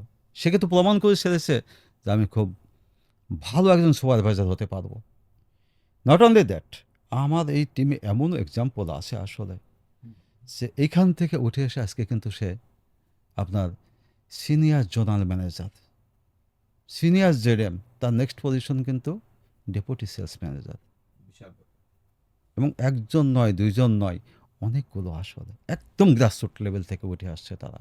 That means আপনাদের গাইডেন্সটা আসলে কী কী লাগবে সেটা যদি আপনি সর্টিং করেন, আপনি যেমন এই কলিগের জন্য আমার ভিন্ন ভিন্ন কলিগের জন্য ভিন্ন ভিন্ন কিন্তু আপনার গাইডেন্স লাগবে আসলে। রাইট, এটাকে আমাকে যদি আমি সর্টিং করতে না পারি, তাহলে আমি কিন্তু একজন ভালো ম্যানেজার নই। অ্যাবসলিউটলি। আর ভালো ম্যানেজার আসলে কারা, আমার কাজটা তো আসলে অন্যদিকে অন্য জায়গায় আসলে। আমি যদি ভালো ম্যানেজার তৈরি করতে না পারি, তাহলে তো আমার গ্রাউন্ড লেভেল থেকে রুট লেভেল থেকে তো মানে ভালো ম্যানেজার উঠে আসবে না আসলে। কখনোই না, বাবা হ্যাঁ। যেমন সন্তান তো তেমনই হবে। তা আমরা যেটা করতে পেরেছি রেডিওনিউটিসিটিক্যালস, মানে কিছু মনে করি আমি যে আসলে মনে করি মানে এটাই সত্য যে কিছু ভালো ম্যানেজার তৈরি করতে পেরেছি আসলে আমরা। খুব ভালো ম্যানেজার মানে সেটা এই আপনি যেটা বললাম ফ্রন্ট লাইন ম্যানেজার না, একটু সিনিয়র লেভেলে ভালো ম্যানেজার, হ্যাঁ সিনিয়র সুপারভাইজার বলি আজের, সেটা তৈরি করতে পেরেছি। এবং আমরা এখনও যেটা করতে পেরেছি আসলে তাদেরকে খুব ভালো মতো গাইডলাইন দিতে পারছি আসলে, যখন যেটা যে সময়ের জন্য যেটা উপযোগী সেই গাইডলাইন কিন্তু আমরা প্রতিদিনই কিন্তু দিতে মানে কার্পণ্য করছি না এবং দিয়ে যাচ্ছি আমরা আসলে। আজকের জন্য আমার কী দরকার আসলে, আমাকে তো আসলে চিন্তা করতে, আমি এখন যেমন চিন্তা করছি আমি 27 সাল বা 28 সাল নিয়ে আসি, কিন্তু আমি এখন 26 28 সাল নিয়ে আসি। তার মানে কিন্তু এই নয় যে আমার এখন রাইট নাও আজ আজ কয় তারিখ, আজ 5th October, Right, 5th October আমার আজকে কী নিড আছে আমার ক্ষেত্রে, 6th অক্টোবর মানে টুমোরো আমার কী নিড আছে, right, sir. সেটাও কিন্তু আমাকে চিন্তা করতে হচ্ছে আসলে, ইনস্ট্যান্ট যেটা বলি Absolutely. সেটাও কিন্তু চিন্তা করতে হচ্ছে। অনেক কিছুর প্রয়োজন হয় আসলে, সেটার জন্য কিন্তু আমাকে গাইডলাইন দিতে হয় আসলে। গাইডলাইন আমি হয়তো বা কিছু আমি সংক্ষেপে মানে যেটা সেটা বলে যাচ্ছি আমার ম্যানেজারদেরকে, যারা সিনিয়র আছে, দেখুন Sir, এটা কিন্তু ডিসিপ্লিনেট হয়ে যাচ্ছে আমার একদম ফিল পর্যন্ত। Right sir. স্যার আমার একটা প্রশ্ন, এবার যদি আরেকটা জায়গায় আসি আমরা, এমপিওদের কোন জিনিসটা আপনার ভাল লাগে না, যেটা ওনাদের করা উচিত না? এরকম কি কি আছে? এরকম 4-5টা শুনতে চাই আর কি স্যার। হ্যাঁ, না দেখুন এমপিও যখন স্যার জয়েন, আপনি শুধুমাত্র রেডিয়েন্টে চিন্তা করেন না স্যার, না, না, আসলে ঠিক আছে। বাংলাদেশের অ- মা- মানে রেডিয়েন্টের এমপিওদের তো আলাদা একটা স্ট্যান্ডার্ড আছে, দ্যাটস ওয়াই স্যার আপনার কাছে জিনিস হয়তো একটু কম মনে হবে, বাট ওভারঅল মিলে না মার্কেটে কিন্তু দেখুন দেখেন আপনি, স্যার। না দেখুন আপনি আসলে এমপিও যখন বা এমআইও যেটা যে কোনো কোম্পানিরই হোক রাইট আসলে, স্যার। যখন তারা চাকরিটা করতে আসে, সত্যি কথা আমি যেটা যদি একদম যেটা একেবারেই সত্য সেটা যদি বলি আর কি, আসলে সে প্রথমেই চিন্তা করে আসে যে আমি একটা ভালো জব যদি কোথাও পাই তাহলে আমি আর এই জবটা করবো না আসলে। রাইট, মানে সে this is time pass reality, করতে আসে। দিস ইজ রিয়েলিটি আসলে। Right sir. Each and every one এটা ধরতে পারেন যে আপনি 99% এরকম, আর যার এজ থাকে না বা বয়স চলে গেছে। বয়স হলে 1% or 2% দ্যাট ইজ, তো তখন আসলে ওই জায়গাটাই কিন্তু আমাদের কাজ আসে। এবং তখন সে, আপনি যে প্রশ্নটা করলেন আমাকে যে সে কী চিন্তা করে, তাই তো এটাই তো প্রশ্ন করছেন আমাকে। Right, sir. মানে ব্যাপারটা হলো যে একটা মাথা মেডিকেল রিপ্রেজেন্টেটিভকে মাথা আপনি কোন ডিসকমফোর্ট কোন কি, জিনিস খারাপ লাগে স্যার আপনাদের কাছে, মানে যেটা ওর বাদ দেওয়া উচিত?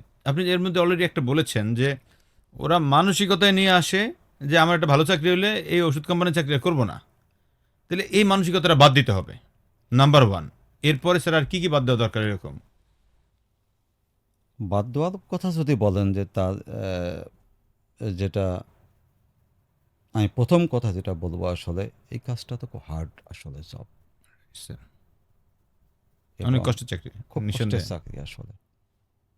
এবং আমরা যারা উপর লেভেলে বসে আছি, আমরা আমাদের উচিত কিন্তু ওদের সুপায় দিয়ে চিন্তা করা আসলে, ও মারাত্মক কথা, ওদের শু পাই দিয়ে, মানে রাইট। এটাকে আমরা বলি যে 6-9 থিওরি। লাইক আমার জায়গায় আমি আছি, কিন্তু আমি আপনার অবস্থানে গিয়ে আপনার শু পরে অথবা আপনার রাইট, ব্লেজারটা গায়ে দিয়ে আপনার অবস্থান থেকে বোঝার চেষ্টা করা। রাইট, এটা একটা factor. Otherwise you are not a leader. Right. তাহলে তার দুঃখ কষ্ট সেটা আমাকে শেয়ার আমাকে করতে হবে, তার পাশে আমাকে দাঁড়াতে হবে। সে যেটা করছে তার অনেক স্যার কিছুই আপনি আমার খারাপ লাগতে পারে, স্যার যেটা বলছেন লাগবে। এটা তো মনে হয় লিডারদের, কিন্তু আমি শুনতে হ্যাঁ, যাচ্ছি স্যার সরাসরি আমি সেখানে আসছি, মেডিকেল প্রমোশন অফিসারদের। আমি রাইট সেখানে স্যার। আসছি আপনার, রাইট স্যার। আমি একটু মানে পিছনে যে শুরু করলাম এই ওকে জন্যে ওকে আমি ওকে সেখানে আসছি। স্যার। আপনি যখন দেখবেন যে তাকে আমরা বলি যে ভাই তোমার কিন্তু আজ প্রত্যেকদিন তোমার একটা কাজের একটা টার্গেট আছে তোমার, রাইট স্যার। তাই না? তোমার কাজের টার্গেট বলতে তোমাকে তোমাকে অ্যাসাইন করছে ম্যানেজমেন্ট যে তোমার প্রত্যেকদিন এতগুলো ডক্টর ভিজিট করতে হবে, ধরুন এই 15টা ভিজিট করতে হবে। 15টা 12টা 10টা মানে what ever Right. It is, তুমি দিনের পর দিন তুমি 8টা 10টা করে যাচ্ছ, what are the reasons behind it. তার মানে এই যে কম করার যে একটা টেন্ডেন্সি, এইটাকে বাদ দিতে হবে। রাইট। Thank you sir. দুইটা হইলো। আচ্ছা, আমরা বলছি আমাদের কাস্টমার তো দুইটা, রাইট। আমার কাস্টমার 3জন, যদিও আমার ইন্টারনাল কাস্টমার হ্যাঁ হ্যাঁ। My colleagues, right sir. তারপর আমার কলিগ 2জন কাস্টমার কি দুইটা, number 1 doctor, number 2 chemist. Chemist. Right sir. And chemist শপে আসলে এটা another type of pain for colleague, সে কিন্তু কেমিস্ট শপে সহজে যেতে চায় না। ও স্যার, এখানে তো আসলে কেমিস্টদেরও একটা চ্যালেঞ্জ হ্যাঁ, আছে বাংলাদেশে। কেমিস্ট শপে আসলে যেতে চায় না মানে কি, এটা আমি অবশ্য এটা সম্পূর্ণ সঠিক নয় যে যেতে চায় না তা নয় আসলে। কেমিস্ট শপে তো আসলে অর্ডার দেওয়ার বিভিন্ন সময় আছে আসলে, কারণ অনেক কেমিস্ট আছে তারা কিন্তু সো বিজি, হয়তো রাত 11টার আগে সে অর্ডারই দিবে না। অর্ডারই দিবে না। ইভেন কোনো কোনো কেমিস্ট আছে রাত 12টার সময় অর্ডার দেয়। কোনো কেমিস্ট আছে হয়তো বা 2 বা 3 বার বলে যে আপনি যান পরে আসেন। সেকেন্ড টাইম গেলে আপনি পরে আসেন, আর রেডি না। থার্ড টাইম আবার বলে আপনি পরে আসেন। হ্যাঁ, কিন্তু একজন এমপিও, তারও তো ফ্যামিলি আছে, অ্যাবসলিউটলি স্যার। তাই না? তারও তো বাসার গেটটা বন্ধ হয় একটা নির্দিষ্ট সময়ে। Right sir. এটা তো সঠিক। এটা না আমাকে স্যার তো অনেক কেমিস্টরা আসলে হুম, বুঝতে চায় না। এটা একটা এটা আসলে বাংলাদেশে মানে আমার কাছে মাঝে মধ্যে আপনি মনে হয়। আপনি দেখেন কী ধরনের পেইনফুল রাইট স্যার। ম্যাটার। তার সুপারভাইজার কিন্তু তাকে ওই ওই রাতেই অথবা সকাল হলেই কিন্তু তাকে বলছে যে তোমার তো আজকে তোমার এই প্রোডাক্টের কিন্তু অর্ডার খুব খারাপ হয়েছে। কেন তুমি কি ওই ডক্টর ভিজিট করো নাই? মানে ওখানে তাকেও কি একটু প্রেসক্রিপশন জবাবদিহির কম মধ্যে হয়েছে? রাখে আরকি। হ্যাঁ, এটা আপনার জবাবদিহিতা আসলে সব জায়গায় থাকতে হবে, থাকা ভালো, এটা করার থাকতে বিকল্প হবে। নাই আসলে। হ্যাঁ, কিন্তু জবাবদিহিতার সীমাটা যদি আমরা মানে লঙ্ঘন ছাড়িয়ে করে যাই, ফেলে লং সেটাও তো ঠিক নয় আসলে। সেটা কখনো উচিত না। একজন এমপিও দেখেন তাকে কিন্তু মানে প্রচণ্ড বৃষ্টি তখন হয়। বৃষ্টি যদি 3 ঘন্টা সাস্টেন করে, তখন কিন্তু আমরা বলি, ভাই তুমি অনেক কোম্পানি, আমি কিন্তু আমি আমাদের রেন্টের কথা বলছি না। আমরা অনেক কোম্পানি আছে, আমরা কিন্তু বলি আসলে, তোমাকে কি কোম্পানি রেনকোট দেয় নাই? ছাতা দেয় নাই? তোমার কি মোটরসাইকেল নাই? ভাই ডক্টর তো চলে যাচ্ছে, ডক্টর তো আসছে, বৃষ্টির আগেই আসছে। তো তুমি কেন ভিজিটটা, তো সপ্তাহে একদিনই ভিজিট এই ডক্টরের, আজকে ভিজিটটা মিস করলে তো তোমার আবার 1 সপ্তাহ তো তুমি ভিজিট পাবা না, রাইট স্যার। তাই না? অনেক বিজি ডক্টরই আমি দেখি যে প্রথমে এসেই চেম্বারে ঢুকেই কিন্তু উনি মানে কোম্পানিগুলোকে আগে ডেকে নেয়, ডেকে নিয়ে ভিজিট দিয়ে দেয় স্যার। ভিজিট দিয়ে দেয়। অনেক ভালো ডক্টর আছে হ্যাঁ, স্যার এরকম। এটা কিন্তু ভেরি ভেরি গুড প্র্যাকটিস এবং এটা আসলে খুবই অ্যাপ্রিসিয়েটেবল, খুব অ্যাবসলিউটলি, খুব অ্যাবসলিউটলি। অ্যাপ্রিসিয়েটেবল। এরকমও আছে আসলে। সব মিলেই তো আমাদের কাজ করতে হয় আসলে। And let night right doctor sir. Visit, আপনি যেটা বললেন যে এমপিও বা এমআই কোন জিনিসটা আপনার খারাপ লাগে, যে দেখুন আহ, এটা অবস্টাকলটা টু মাস, রাইট স্যার। কিন্তু আমরা যারা সেলসে যারা চাকরি করি, আমাদের আসলে তো অ্যাকাউন্টেবিলিটি অনেক বেশি আমাদের। সবারই আছে অ্যাকাউন্টেবিলিটি। আমাদের অ্যাকাউন্টেবিলিটিকে বিজনেস ইনশিওর করতে হয় আমাদের। রাইট। বিজনেস ইনশিওর করতে হলে কিন্তু আমাদের এই মেডিকেল প্রফেশনে কিন্তু আসলে ডক্টর ভিজিট এবং আপনি কেমিস্ট ভিজিট, সেখান থেকে অর্ডার টেকেন, এর কিন্তু কোনো বিকল্প নাই। এর মানে এখনও বিকল্প তৈরি হয়নি আসলে এটা।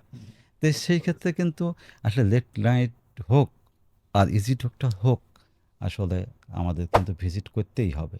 যখন আমার কলিগ বা অন্য একটা কোম্পানি কলিগ যখন অ্যাভয়েড করে যাওয়ার মানে চেষ্টা করবে আর কি, তখন আলটিমেটলি এটা সাফারিংস কিন্তু আমাদের তার কোম্পানির উপর মানে স্যার চলে আপনি আসে। এখানে একটা হুম, মেসেজ দিলেন যে, যে সকল কলিগরা আছি আমরা এমপিওরা, আমরা যদি আমাদের প্রতিদিনের যে নির্ধারিত টাস্কটা, এক্সাম্পল আমার আজকে 12টা কেমিস্ট হয়তো বা অর্ডার কাটার কথা, যদি আমি সেখানে আমার একটু ফাঁকিবাজি করার টেন্ডেন্সি হয়, তাহলে এই জিনিসটা আসলে আলটিমেটলি আমাদের খারাপ লাগে। এটা না করে সে তার কাজটা করুক, হোক বা না হোক সেটা তো পরের ব্যাপার। বাট সে তার চেষ্টাটা যেন কন্টিনিউয়াস হ্যাঁ, করে, সেই জিনিসটা আপনারা চাচ্ছেন। আলটিমেটলি সেটা তো আসলে সব কোম্পানি চাইবে আসলে রাইট সেই স্যার, রাইট জিনিসটা। স্যার। তারপরেও কিছু কিছু বিষয় আমি বলবো আসলে, অনেক সময় এমন সিচুয়েশন আসে যে যে 12টা কেমিস্ট্রির কাছে যাওয়ার কথা হয়তো 7টা কেমিস্ট্রির কাছে গিয়েছে। আসলে 5টা কেমিস্ট্রির কাছে যাওয়ার মতো পরিস্থিতি ছিল না আসলে। এখানেও সুপারভাইজারকে কিন্তু একটু মানে স্যাক্রিফাইস করা লাগবে। ভাই তুমি রাতে যেতে পারোনি, ভালো কথা, এই সিচুয়েশন তোমার হয়েছিল, সেখানে যাওয়ার মতো পরিস্থিতি, অনেক নানান রকম পরিস্থিতি তৈরি হয়, তাই না? অনেক সময় তে তাহলে তুমি সকালে যাও, তুমি অ্যাটেন্ড করো। আবার এর সাথে কিন্তু রিলেটেড একটা চেইন সিস্টেম, এর সাথে মানে আপনার ডিস্ট্রিবিউশনেরও একটা সার্টেন টাইম আছে। এরপরে কিন্তু আমার ডিস্ট্রিবিউশনে যদি অর্ডার প্লেস করি, তাদের পক্ষে দেওয়া সম্ভব হয় না আর কি। রাইট। এখানেও লিমিটেশন আছে। তার মানে হচ্ছে যে আসলে আমাদের প্রফেশনটা অ্যাজ এ হোল আপনি যদি বলেন, আমাদের প্রফেশনটা really it is very tough profession আসলে। এটা না স্যার বাইরের মানুষ খুব হুম। একটা বুঝতে চায় না। কেন? আমার আমি একজন যেহেতু স্যার। কলিগ আমার একজন কলিগ আসলে রাইট স্যার। এ আমি নাম বলব না, এমন একটা টেরিটরি আসলে চর অঞ্চলের একেবারে চর। সেখানে আসলে বলার মতো কিছু নাই আসলে। কিছু কেস ডক্টর, বেস্ট একটা মার্কেট, খুব ভালো করতেছে সে সেখানে। আপনি you believe or not, I was worried so much. এখানে আমি এই যে পোস্টিং করলাম, আমি আবার বলি আপনাকে, আমি আবার একটু সাহসী লোক আর কি। এই একেবারে মানে ছোটো থেকেই আমি খুব সাহসী লোক। যখন পোস্টিং করলাম তখন আমি একটু সাহস নিয়ে করলাম পোস্টিং, দেখি না কি হয়। আলহামদুলিল্লাহ সেখানে সেই সেই টেরিটরি এখন কিন্তু মানে বাংলাদেশের মধ্যে কয়েকটা উল্লেখ করার মতো বড় টেরিটরির মধ্যে একটা টেরিটরি সেটা এখন। এটা কিন্তু কেন হয়েছে? ওই কলিগের ডেডিকেশন, নো ডাউট। কলিগের ডেডিকেশন ছিল, তার যে প্রফেশনের প্রতি তার অনেস্টি ছিল, তার সিনসিয়ারিটি ছিল, কোম্পানি যে গাইডলাইন সে পুরোপুরি ফলো করছে। আদারওয়াইজ এই মার্কেট ডেভেলপ করা তার পক্ষে ইট ওয়াজ কমপ্লিটলি ইম্পসিবল। রাইট, তার মানে আমি বলছি সেদিন শুরুতেই আপনাকে আমি যেটা বলেছি আসলে কনফিডেন্স। লাগবে। কনফিডেন্স যদি আমার থাকে, যে কোনো মানুষের যে কোনো প্রফেশনে যদি একজন মানুষ মনে করে যে আমার পক্ষে আল্লাহ পাক আমাকে দুনিয়াতে পাঠিয়েছেন, তা আমাকে তো কিছু বুদ্ধি বিবেচনা দিয়ে পাঠিয়েছেন তো আসলে আমাকে। অ্যাবসলিউটলি। তা আমার এই বুদ্ধি বিবেচনাটা যদি আমি কাজে লাগাই, nothing is impossible. On the other hand everything is possible for a human. Absolutely sir, আপনার এটার সঙ্গে আমি একটা কোরআনের আয়াতের ব্যাখ্যা একটু বলতে চাই আমাদের অডিয়েন্সদেরকে, যে আপনারা হয়তো অনেকেই জানেন জি, পবিত্র কোরআনের সূরা আল বাকারার 286 নম্বর আয়াতের ব্যাখ্যা হচ্ছে এই, শেষ আয়াত। রাইট, যে আমি প্রাণীকুলকে কখনোই তার যেটুকু পারবে তার বেশি চাপ দেই না। মানে দাঁড়ায় যে আপনি যতটুকু নিতে পারবেন আসলে আপনার উপরে ওই অ্যাসাইনমেন্টটাই আসে, রাইট। এর বেশি আসে না। হুম। আমরা অনেকে মনে করি যে আমাকে অনেক চাপায় দিছে, আমি অনেক ভারী কিছু নিয়ে ঘুরতেছি, অনেক প্রেশার। আসলে ভাই এগুলো আপনার উপরে প্রেশার না। জাস্ট মাথাটা চিন্তা করেন, আপনি যেটুকু পেয়েছেন এটা আপনি কেপেবল বিধায় পেয়েছেন। এটা কোনো ম্যানেজমেন্টের কথা না, স্বয়ং আল্লাহ তাআলার কথা, রাইট? তো সেখানে জাস্ট এটাকে বিলিভ করে যদি আপনি রিসিভ করতে পারেন যে ইয়েস, আমার কাছে যে দায়িত্বটা আসছে এই দায়িত্বটাকে আমি পালন করতে পারবো, এটা আমার কাছে চাপ না, তখন আপনার গেমটা হবে অন্যরকম। তখন আপনি অন্য খেলা খেলতে পারবেন। তখন দেখবেন যে আপনার কাছে কাজকে আর কাজ মনে হবে না, একটা ভালো লাগা মনে হবে। আমি কিছুক্ষণ আগে যখন স্যারের সাথে কথা বলছিলাম, স্যার বলছিল যে প্রফেশনটাকে না ভালোবাসতে হবে, তা নাহলে কিন্তু আলটিমেটলি এটাকে অন্য জায়গায় নেওয়া যাবে না। ডেডিকেশনের যে জায়গাটা, কারেজের জায়গাটা, এই জিনিসগুলো একটু ডিফারেন্ট জায়গা। সো এগুলো তৈরি হইতে গেলে না ওই কাজটাকে ভালোবাসলে অনেক বেশি পরিমাণ করা সম্ভব, রাইট স্যার? দেখুন আপনি সঠিক কথা বলেছেন। আপনি আমার কলিগদেরকে আমি যে টিপস যেটা দিই আসলে সেটা হচ্ছে, ভাই তুমি তোমার লাইফটাকে ইজি করে নাও, and it's completely depends upon you. তুমি কীভাবে ইজি করে নেবা, তুমি তোমার কাজগুলোকে তুমি অর্গানাইজ করে নাও। তুমি তোমার কাজগুলোকে তোমার যখন অর্গানাইজড হয়ে যাবে, সে এমপিও হোক, ফার্স্ট লাইন সুপারভাইজার হোক, জেডএম হোক, হোয়াট এভার ইট ইজ, সে যখন অর্গানাইজ করে ফেলবে, তার টেরিটরি হোক, তার রিজিয়ন হোক, অর্গানাইজ করে ফেলবে, ওয়েল সেট যখন হয়ে যাবে, দেখবেন যে তার লাইফটা কিন্তু তখন খুব ইজি হয়ে গেছে তখন। এবং এটাই হয়েছে, এটাই হয়েছে। দেখুন আমি আপনাকে বলি, 12 জন কলিগ নিয়ে যখন আমি শুরু করি আসলে, আজকে আমার কিন্তু সব মিলে প্রায় 700 আমার কাছাকাছি আর কি। মাই গুডনেস, 12 জন ছিল 2009 সালে, এখন 2025-এ এটা 700 মানুষ হয়ে গেছে। 700 plus, 700 plus, yes, 700 around plus. 700 এখন আমার সুপারভাইজার। স্যার বর্তমানে স্যার বাংলাদেশের নিউট্রাসিউটিক্যাল মার্কেট কত টাকার এমনিতে তাইলে? অ্যাকচুয়াল ফিগারটা আমার কাছে নাই। আই থিঙ্ক সবাই ভালো করছে, কম বেশি ভালো করছে সবাই, কম বেশি। এবং আহ, যে লিডিং যেগুলো কোম্পানি, ফার্মাসিউটিক্যাল কোম্পানি আর কি, যেগুলো যাদের শুধুমাত্র ফার্মাসিউটিক্যালস কোম্পানি, তারা কিন্তু এই উইংটা ওপেন করেছে মোস্ট অফ দ্য কোম্পানিস। এবং তারাও যে খারাপ করছে খুব একটা তা কিন্তু নয়। তো সেই হিসাবে আমি যদি মনে করি এটা আসলে 1.5 থেকে 2,000 কোটি টাকার কোম্পানি অলরেডি হয়ে গেছে, 1.5 থেকে 2,000 কোটি টাকার মার্কেট, অলরেডি হয়ে গেছে এটা। এবং বিশাল ঘটনা যেভাবে স্যার। যেভাবে সব, এবং আরও আর দুই একটা কোম্পানি, আরও অল্প কয়েকটা কোম্পানি, রিনাউন্ড কোম্পানি আসতে বাকি আছে। এরাও হয়তো খুব শিগগিরই চলে আসবে, সোফার আইনও। এরা আসলে সব মিলে আসলে যেভাবে সবাই যদি আসলে এটাকে কাজ করে, এটা আসলে আরও অনেক অনেক এক্সপান্ড করবে আসলে এটা। আমি আবারও বলি, এটা আসলে এই কনসেপ্টটা আসলে এই মার্কেটে ক্রিয়েটর কিন্তু আমরা আসলে কনসেপ্টটা দাঁড় করিয়েছি কিন্তু আমরা, Radiant. যে এটা কনসেপ্ট, হ্যাঁ এটা Right, কনসেপ্টে দাঁড় করিয়েছি আমরা। ইউ বিলিভ অর নট, এমন কিছু ডক্টর বাংলাদেশে আছে এখন যারা কিন্তু খুব ফ্রিকোয়েন্টলি আমাদের প্রোডাক্ট কিন্তু মানে প্রেসক্রাইব করতেছেন এখন। করছে না, হ্যাঁ, করছেন এখন, করছে, করছেন অনেক বড় বড় ডক্টর, করছে। Leading gynaecologist or leading orthopaedics or leading medicine or leading any other discipline আমাদের প্রোডাক্ট কিন্তু এখন তারা লিখতেছেন কিন্তু তারা। তো এইভাবে যদি আরও অন্যান্য কোম্পানিগুলো যদি এগিয়ে আসে আসলে, তখন তো তাহলে সবাই লিখবে। সবাই লিখবে আসলে, হ্যাঁ, রাইট। সবাই লিখবে এটা। স্যার আমি যদি এবার আপনাকে একটু ডিফারেন্ট আসপেক্টেড প্রশ্ন করি স্যার, থ্যাংক ইউ, আমরা অনেকগুলো জায়গায় শিখেছি। আমার এবার প্রশ্নের ধরনটা হলো স্যার, আপনি অলরেডি কয়েকটা কথা বলেছেন বাই দিস টাইম, যে ম্যানেজারিয়াল লেভেল যে জায়গাটা, লাইক সে এখন ম্যানেজার হইলো, প্রমোশন আপনি দিলেন, সো ম্যানেজার হওয়ার পরে তাকে কোন কোন বিষয়গুলো ফলো করতে হবে? ইতিমধ্যে আপনি বলেছেন যে তাকে 6-9 মেথডে কলিগের অবস্থান থেকে বুঝে তার সাথে কথা বলা, এটা আপনি বলেছেন। এরপরে বলেছেন যে তারকে একটু মনিটরিং করা, যে সে রেগুলার বেসিস যে কাজগুলো করছে, ডক্টর কাছে যাচ্ছে আর কেমিস্টের কাছে যাচ্ছে, সে বিষয়গুলোকে একটু দেখা একজন ম্যানেজারের। তো আর ম্যানেজারের আর কি কি কাজ করা দরকার, যেটা করলে সে একজন সুপার ডুপার পারফর্মার হতে পারে? ওকে, থ্যাংক ইউ আপনাকে। আসলে আমি আমার কলিগদেরকে অ্যাটলিস্ট যেটা সাজেস্ট করি, যে অ্যাডভাইস আমি তাদেরকে করি, যে দেখো তোমার আন্ডারে যে 6জন বা 7জন আছে, being a supervisor, they are your internal customer. Absolutely.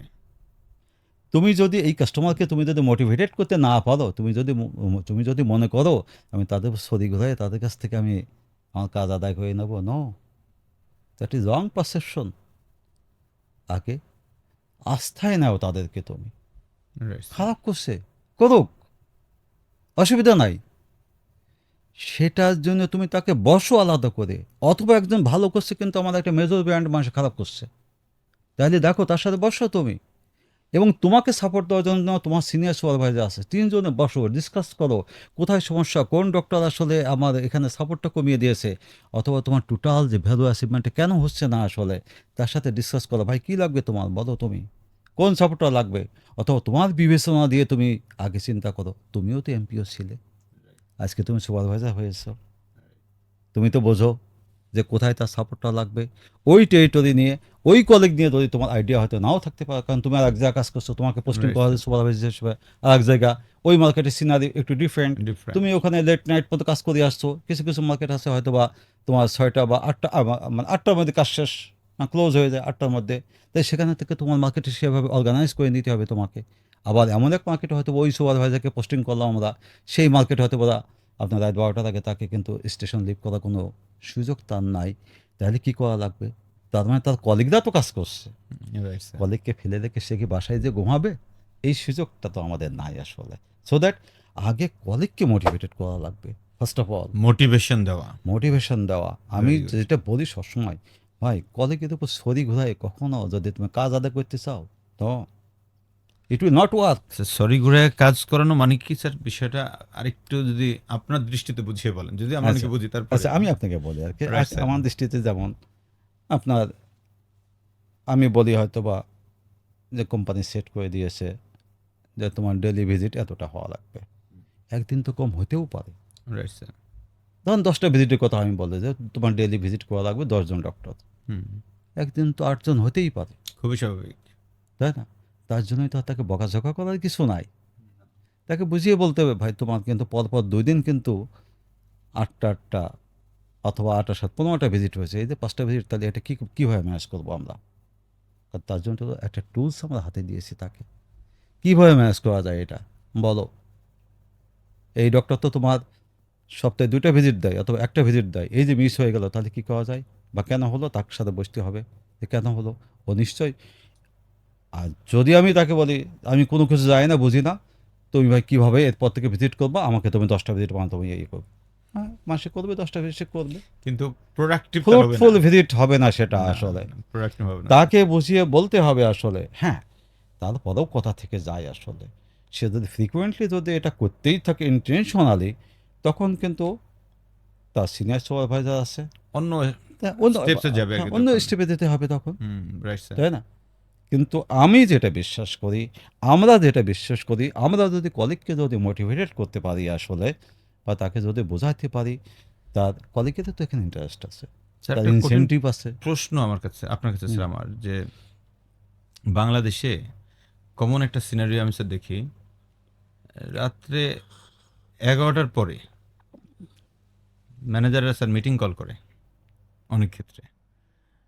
11টার পরে ফোন দেয়, ও ততক্ষণে বাসায় গেছে। হ্যাঁ, এখন ক্ষেত্র বিশেষ দুই একটা জায়গায় থাকতে পারে যেখানে হয়তো অর্ডার কাটা শুরুই হয় 11টার পরে। যদি এমন থেকে থাকে সেটা ডিফারেন্ট কেস। কিন্তু কমনলি যেটা দেখি যে 11টার সময় ফোন দিয়ে ওরা বকাঝকা করতেছে, আজকে তোমার কেন টার্গেট হলো না, হ্যাঁ এটা নিয়ে। তো আসলে এই কথাগুলো তো সে পরের দিন সকালেও বলতে পারতো। এই যে রাত 11টার পরে ফোন দেওয়া, এটা কি স্যার আপনি কিভাবে দেখেন, বা এটা করা উচিত কিনা? মোটেও করা উচিত নয় এটা, এক কথায় বলে বলে বলে ফেলছেন স্যার, মোটেও করা উচিত নয়। মোটেও নয়। কারণ তার ফ্যামিলি আছে না, রাইট স্যার, তার বাচ্চা কাছে আছে না, রাইট স্যার, তাদের সময় দেওয়ার বিষয় আছে না, রাইট তার স্যার, পার্সোনাল কাজ আছে। রাইট স্যার, পরের দিন সকালে তাকে ওঠা লাগবে, রাইট স্যার। 9টার সময় পরের দিন তাকে রিপোর্টিং করা লাগবে। যিনি বকাঝকা করছেন তিনি কি একবার চিন্তা করছেন এই কলিগকে আবার পরের দিন সকালবেলায় এসে 9টার সময় আমার কাছে রিপোর্ট করা লাগবে? একটা রিপোর্টিং প্লেস আছে। তে উনি উনি তো সকালবেলাও এটা জিজ্ঞাসা করতে পারেন। অল বেটার দিস ইজ যে আপনার একটা কাট অফ টাইম থাকা উচিত। হয়তো ডক্টর ভিজিট আছে, লেফটেন্যান্ট ডক্টর, একটা কাট অফ টাইম আসলে সেট করা। অ্যাটলিস্ট আমার যে কোম্পানি এখানে আছে, যে তুমি 10টা অথবা 10:30 এই টাইমে তুমি ফোন দিয়ে বলবা যে স্যার আমার এখন কাজের স্টার্ট আছে, এই আমি I am close today including order taken and doctor visit, আমার 10টা বাজে স্যার শেষ হয়ে গেছে, আমি কি এখন মানে স্টেশন লিভ করতে পারি? ডেফিনেটলি সুপারভাইজার বলবে হ্যাঁ ভাই আপনি জান, তাহলে অসুবিধা নাই। আর অথবা যেটা করতে পারে, স্যার আমার একজন কিন্তু আমার লেফটেন্যান্ট ডক্টর কিন্তু আছে, আমার অন্যান্য কাজ শেষ, আমার একজন লেফটেন্যান্ট ডক্টর আছে, এটা ভিজিট পেতে পেতে আমার হয়তো 12 ঘন্টা খানিক বা ঘন্টা দেখ লাগবে। আমরা যেটা বলি তখন কিন্তু সুপারভাইজারকে বলা আছে, তখন সুপারভাইজার কিন্তু তখন স্টেশন লিভ করতে পারবে না। ওকে, আপনার কলিগকে আপনি ফিল্ডে মার্কেটে রেখে রেখে সুপারভাইজার আমি বাসায় যে নো, হবে না। এটা উচিত নয় আসলে এটা। রাইট, তাহলে তার মরাল কাজটা কোথায় থাকবে আসলে? Right sir. তা আমার সময় ওই কলিগের কী ধারণা হবে? তুমি যদি এটা করো শুধু তোমার ব্যাপারেই যে মানে কলিগের একটা ধারণা খারাপ হবে তা নয়, এটা কিন্তু এই ধারণা হতে হতে আমার পর্যন্ত চলে আসবে। So that you should attend with that sir, lieutenant doctor. Thank you sir. এখানে আপনি একবার খুব ক্রিস্টাল ক্লিয়ার একটা বিষয় বলে ফেলছেন, আমি সবার উদ্দেশ্যে একটু বলতে চাই। আমরা যারা ফার্মাসিউটিক্যালসের ম্যানেজার আছি বা যে সেগমেন্টে আছি না কেন, স্পেশালি ফার্মাকে আমি বলতে চাই, বা নিউট্রিসিউটিক্যালস এই সেক্টরটাতে রাত 11টার পরে ভুলে ফোনটা দিয়েন না। স্যার যেটা বলে যে আপনি একটা কাট অফ টাইম করেন, সেটা 10টা হতে পারে, 10টা 5 হতে পারে, 10:30 হতে পারে, ইভেন দেন 11টা হতে পারে, সেটা আপনার ব্যাপার, আপনি মার্কেটে বোঝেন। বাট 11টার পরে কোনোভাবেই তার আর ফোন দিয়েন না। ইন কেস অফ ইমার্জেন্সি, যে ইয়াস রাত্রেই লাগবে, তারে একটা ক্যাম্পেইন আজকে রাত্রে 12টার মধ্যে ইনভয়েস করায় ফেলতে হবে, তাহলে তো আপনি দিবেননি। সেটা হইতে পারে, সেটা রাত 2টা হইতে পারে, দেন সমস্যা নাই। কিন্তু এটা যেন নিত্যদিনের প্র্যাকটিসটা না হয়, এটা রাইট, একটা মেসেজ। রাইট। স্যার এই জায়গাটা আপনাকে আরেকটা আমি প্রশ্ন করতে চাই, এটা একটা কঠিন তিতা সত্য ইন বাংলাদেশ চলছে ইদানিংকালে। দুপুরবেলা 2টা থেকে 5টা সাধারণত ফার্মা ইন্ডাস্ট্রি বা নিউট্রিসিউটিক্যালস ইন্ডাস্ট্রি যেটি বলেন না কেন, এই সময়টাতে রিপ্রেজেন্টেটিভ একটু রেস্ট নেয় বাসায়, এটা তার রেস্টিং টাইম। কিন্তু দেখা যায় ইদানিংকালে অতি উৎসাহী হয়ে মিড লেভেলের ম্যানেজার যারা হয়তো ফার্স্ট লাইন ম্যানেজার করছে না, তার পরের লাইন যারা রিজিওনাল ম্যানেজার, অন্য কোম্পানিগুলোতে, আপনাদের কোম্পানিতে জোনাল ম্যানেজার, সো ওনারা এই 2টা থেকে 5টার সময়ের মধ্যে মিটিং ডাকে। এইটাকে স্যার আপনি কিভাবে দেখেন? মিটিং ডাকা আসলে হঠাৎ করে এই টাইমে মিটিং ডাকা, এটা কি এজেন্ডা সে সেট করবে? I don't understand. Okay, meeting ডাকতে হলে তো একটা এজেন্ডা তো থাকা লাগবে। Right sir. ওই যে এজেন্ডা স্যার, প্রোডাক্ট হয়তো ভালো করে না, অথবা 4P শেয়ার ভালো আসে নাই, অথবা আমার সেলস ভালো হয় নাই, এই টিমের ভালো এটা হয় নাই। বলা একটা এটা বলার একটা সময় আছে এটা। রাইট ইভেন আই থিঙ্ক যে সেট মিটিং মানে আমি 3 দিন আগে ডিক্লেয়ার করছি আমার একটা মিটিং আছে অমুক দিন, আমি এজেন্ডা টেন্ডার পাঠিয়ে দিয়েছি, এভরিথিং হ্যাড ডান।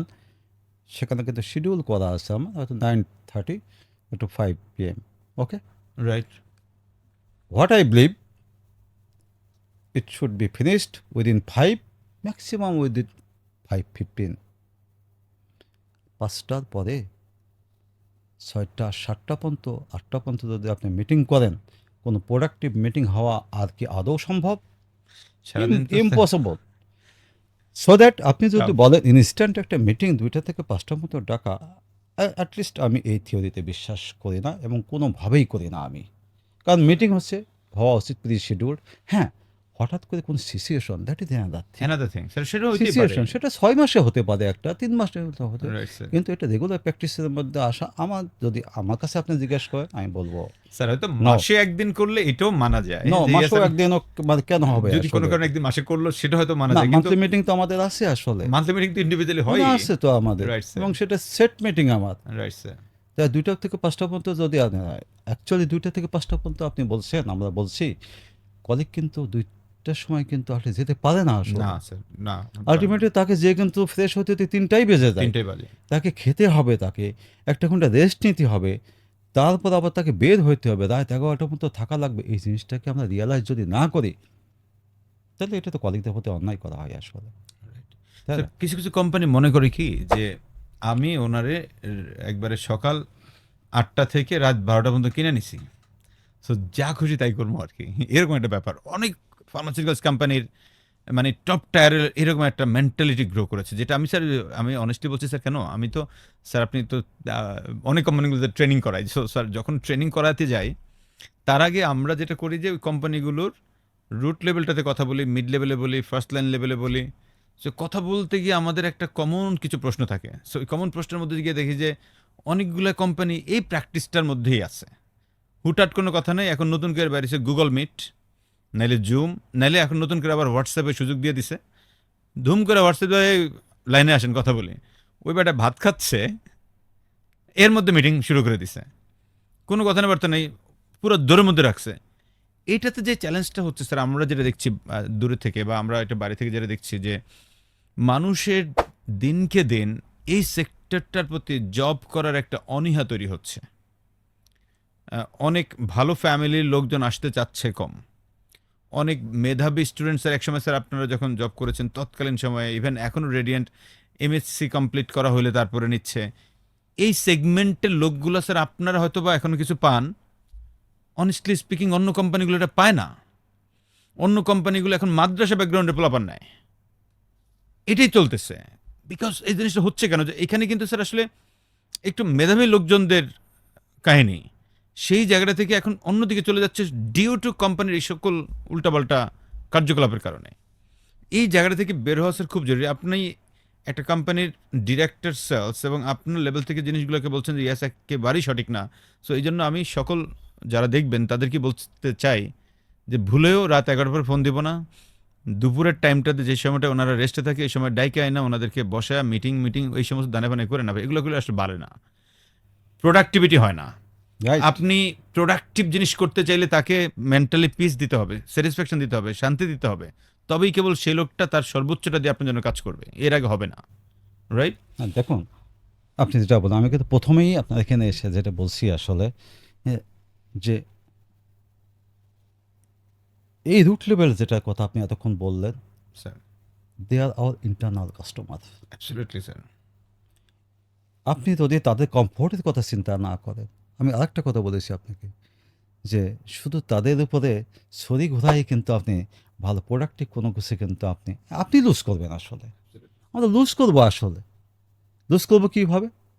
লুজ করবো তার থেকে তো আসলে আমি এইভাবে তার উপর ছড়ি ঘোরায় আমি ভালো কিছু তার থেকে আশা করতে পারি না, এটা আমাকে রিয়েলাইজ করতে হবে।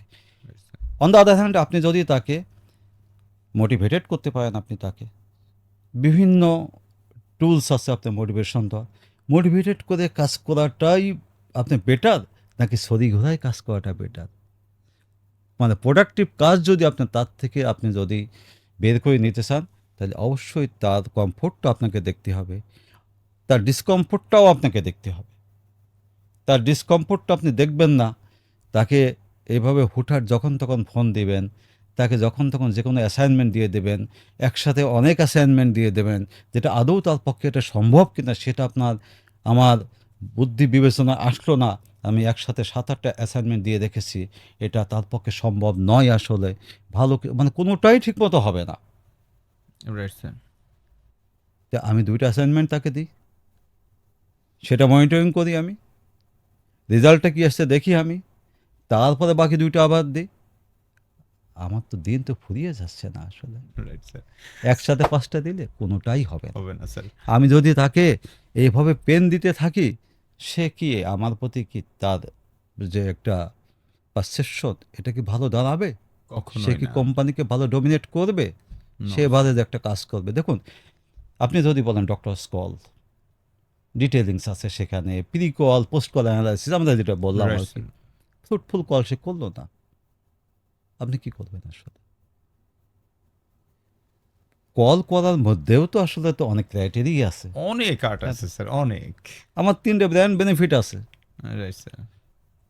সে বললো না, একটা বললো না, একটা বললো জাস্ট না। স্যাম্পল দিয়ে চলে আসছে। স্যার অথবা বা একটা ম্যাডাম দিস ইজ এটা রাইট। হ্যাঁ। তো এটা এই জন্য বলছি আসলে সত্যিকার অর্থে এরা আমার কলিগ, অ্যাটলিস্ট আমার কলিগদের আমি বলতে পারি আসলে যে এটা আমি এমন কোনো নির্দেশনা আসলে আমার সিনিয়রদেরকে আমি দিই না যেটা আমার কলিগরা আসলে মানে অ্যাটলিস্ট মানে ঠিক তারা ক্যারি করতে পারবে না, এমন কোনো নির্দেশনা আমি দিই না, এবং আমার মনে হয় এটা দেওয়া উচিত নয় উচিত আসলে। না স্যার। আবার এটাও ঠিক, এমন নির্দেশনা যাওয়া উচিত যে নির্দেশনা গেলে কলিগ খুশি হবে, সে মনের আনন্দে কাজ করবে, সুপারভাইজারও আনন্দ পাবে, কলিগও আনন্দ পাবে, কাজটা ফ্রুটফুল হবে, রেজাল্ট ওরিয়েন্টেড হবে।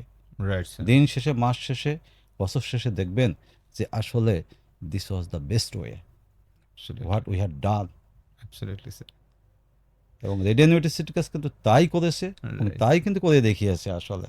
সেজন্যই তো স্যার That আপনার is- নাম্বার ওয়ানে আছেন আর কি স্যার এই Thank you, জায়গাটায়। Sir thank you. আমি আরেকটা জায়গায় স্যার আপনাকে একটু প্রশ্ন করতে চাই। ম্যানেজাররা জি। অনেক সময় বলে যে কোনো কলিগ যদি টার্গেট আসলো তার কাছে, সে করতে পারতেছে না, অথবা কোনো একটা অ্যাসাইনমেন্ট দিল বা কোনো একটা ক্যাম্পেইন আসলো, সে করতে পারছে না। এখন যখন বলে যে স্যার এটা আমি পারতেছি না, তখন ম্যানেজার বলে যে আপনার কাজ আপনি করবেন, কেমনে করবেন জানি না।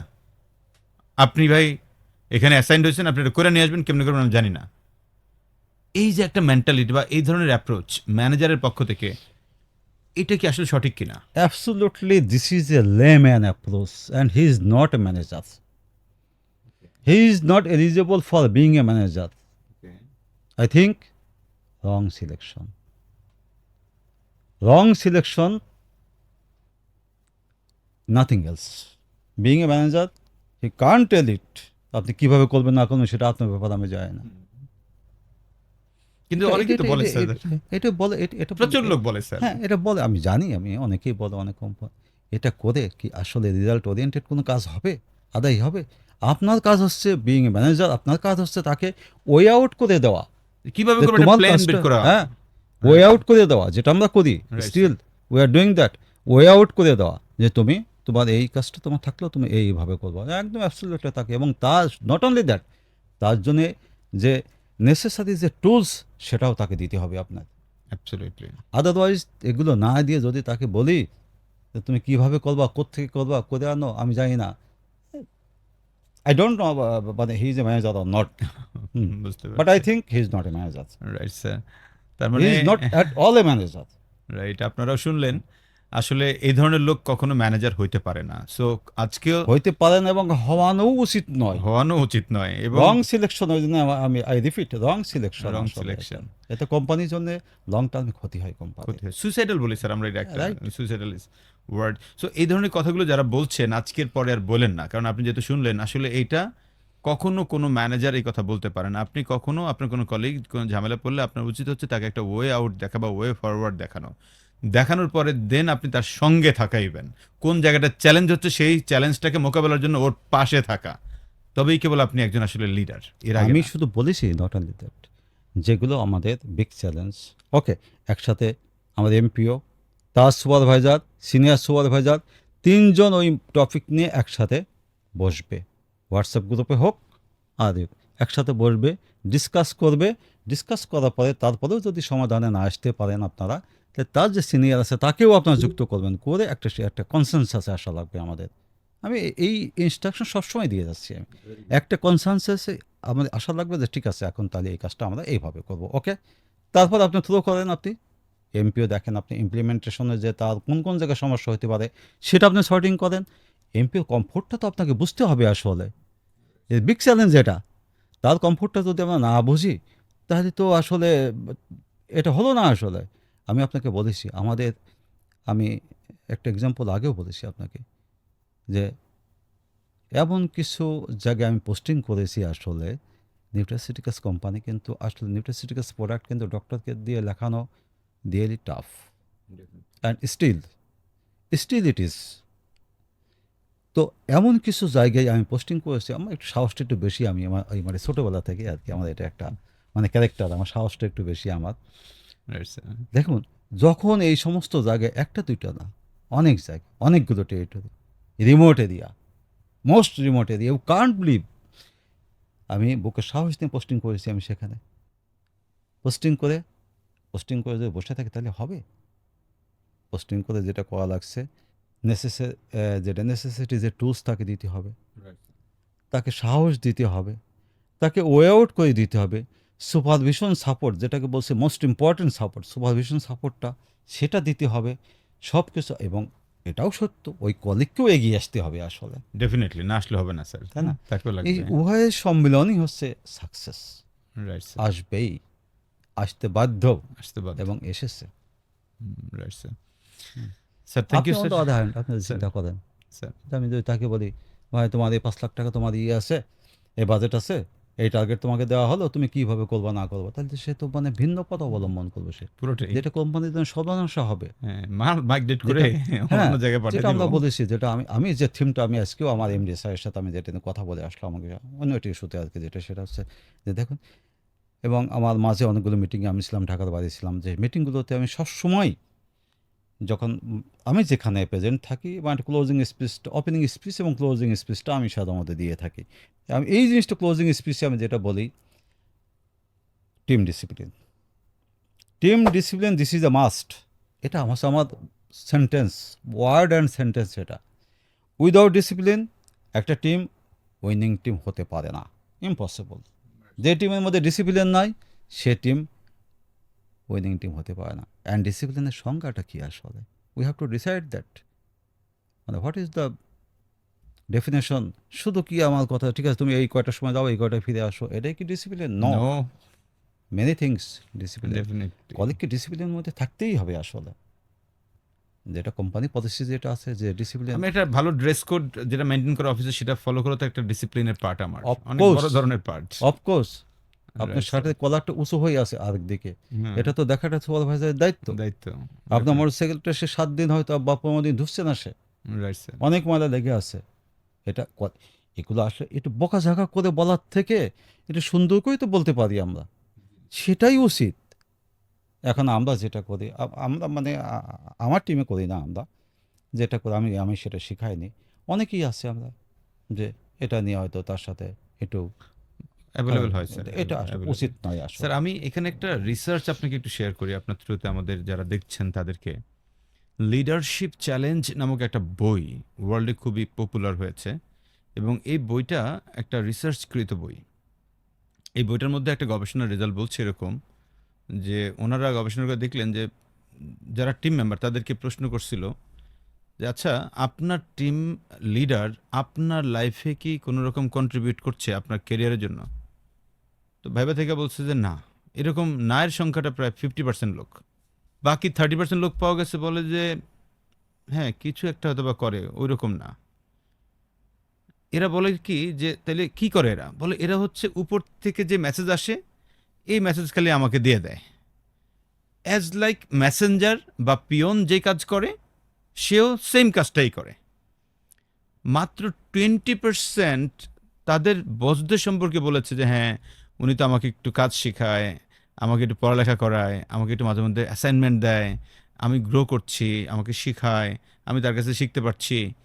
এই যে মাত্র 20% লোক মনে করছে যে তার টিম লিডার একটা মানে কাজের মানুষ, বা তাকে দিয়ে কিছু কন্ট্রিবিউট করাচ্ছে, তার ক্যারিয়ারে কন্ট্রিবিউট করতেছে। রেস্ট 80%, অলমোস্ট 80%কে তারা মনে করছে অ্যাজ এ মেসেঞ্জার। স্যার খুবই মেসাকের একটা কথা স্যার, এইটারই সাবসিকুয়েন্টলি যদি আমি আরেকটা রিসার্চ বলি, এই বইয়ের মধ্যে আরেকটা রিসার্চ বলছে যে যখন একজন টিম মেম্বার তার টিম লিডারকে নেগেটিভ লিডার হিসেবে ধারণ করবে, যে ইয়াস এক্সাম্পল স্যার কামরুজ্জামান স্যার হচ্ছেন আমার লিডার, তা আমি বললাম যে উনি একটা নেগেটিভ মানুষ, এই ফিল আমার মধ্যে আসলে আমার মাত্র 31% আমি পোটেনশিয়ালিটি কাজে লাগাবো। On the other hand Kamruzzaman স্যারকে যদি আমি মনে করি যে স্যার তো খুবই ডাইনামিক, অনেক আইডল, হ্যাঁ আমি তাকে ফলো করতে পারি, এরকম ফিল করি, তাইলে 91% পর্যন্ত আমার পটেনশিয়ালিটি আমি কাজে লাগাবো। তার মানে আমি যদি নেগেটিভ লিডার প্রতিমান হয় একজন টিম লিডার, তাইলে ইউজ করতে পারবে তার কলিগের মাত্র 31% পটেনশিয়ালিটি, আর পজিটিভ লিডার হলে 91% পটেনশিয়ালিটি কাজে লাগাতে পারবে। এই যে এই জিনিসটা না অনেকে বুঝতেই চায় না যে ভাই আমি কোন কোন কাজগুলো করলে সে আমাকে নেগেটিভ বুঝতেছে, কোন কাজগুলো আমাকে পজিটিভ বুঝতেছে। যে কথাগুলো ছিল আপনি মাত্রই বললেন, অনেকগুলো কথা এখানে চলে আসছে। যে অনেকে তার জুতা পায়ে দিয়ে চিন্তা করে না, চাপায়া দেয়, কেমনে করবে জানে না, রাত 11টার পরে ফোন দেয়, এরকম আর অনেকগুলো ঘটনা স্যার। না দেখুন, আমি এই কথা আরও কয়েকবারই বলেছি আপনার, সাকসেস অথবা কেরিয়ার এটা শুধুই কি এমপিওর? নো।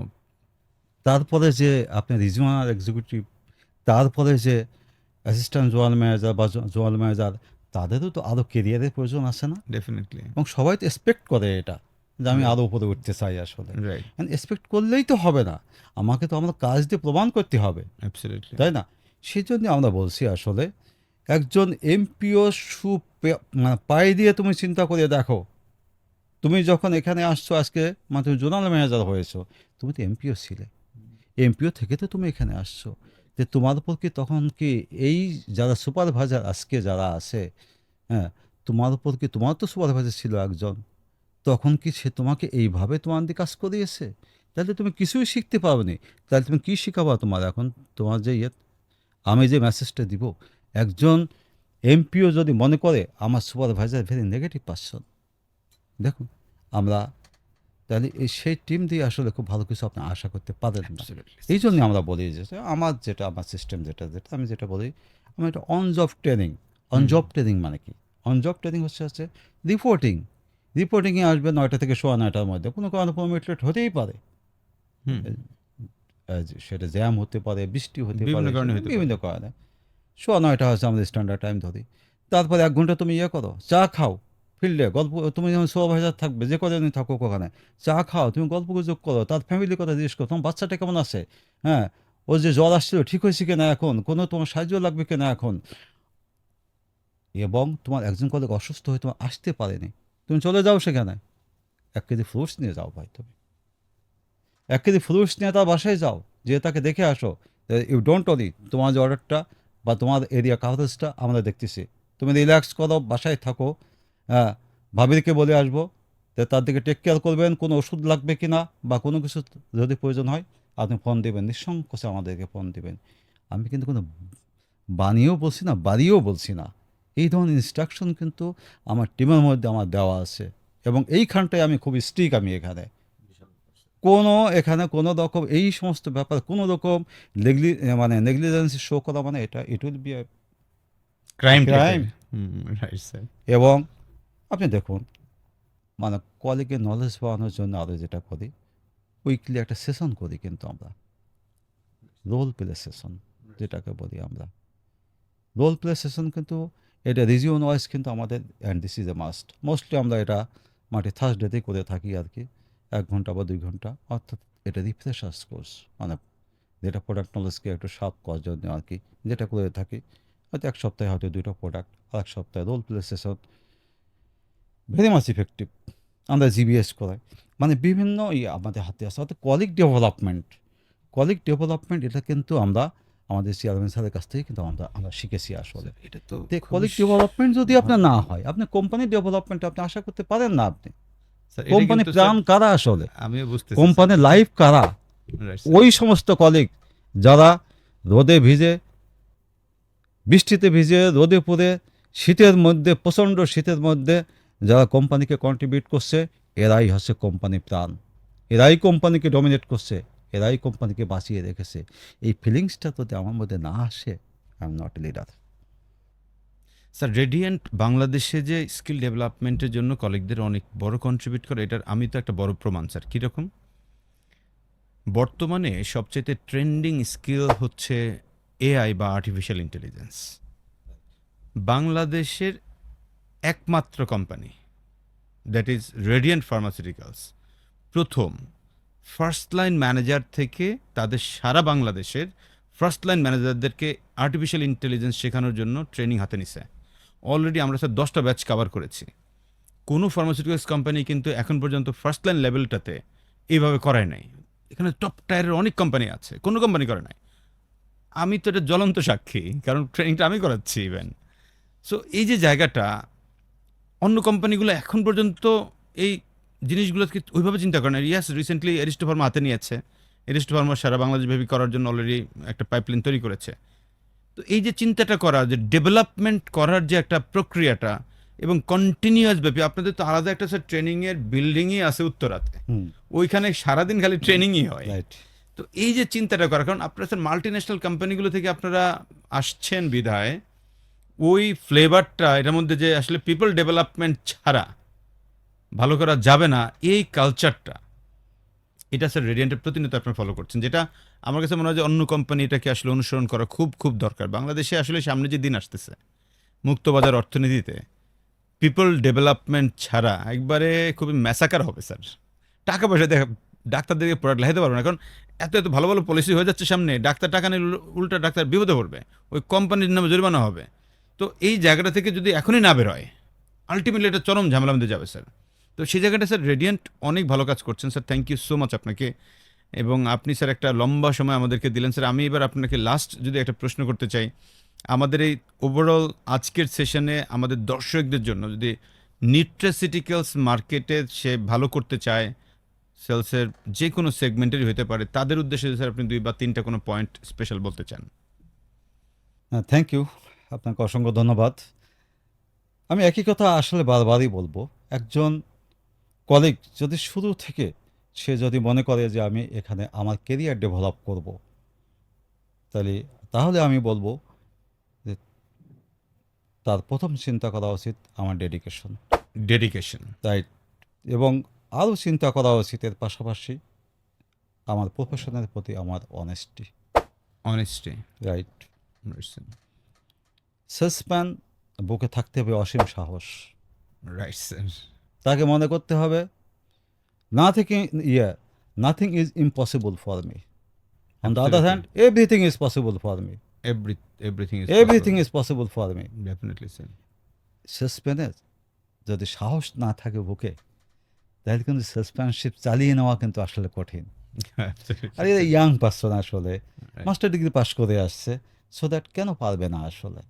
হ্যাঁ, তাই আমি মনে করি সবাই সিনসিয়ার যদি হয়, বিশেষ করে কোম্পানি যেগুলো, প্রত্যেকটা কোম্পানিরই আসলে সেট একটা অ্যাসাইনমেন্ট থাকে।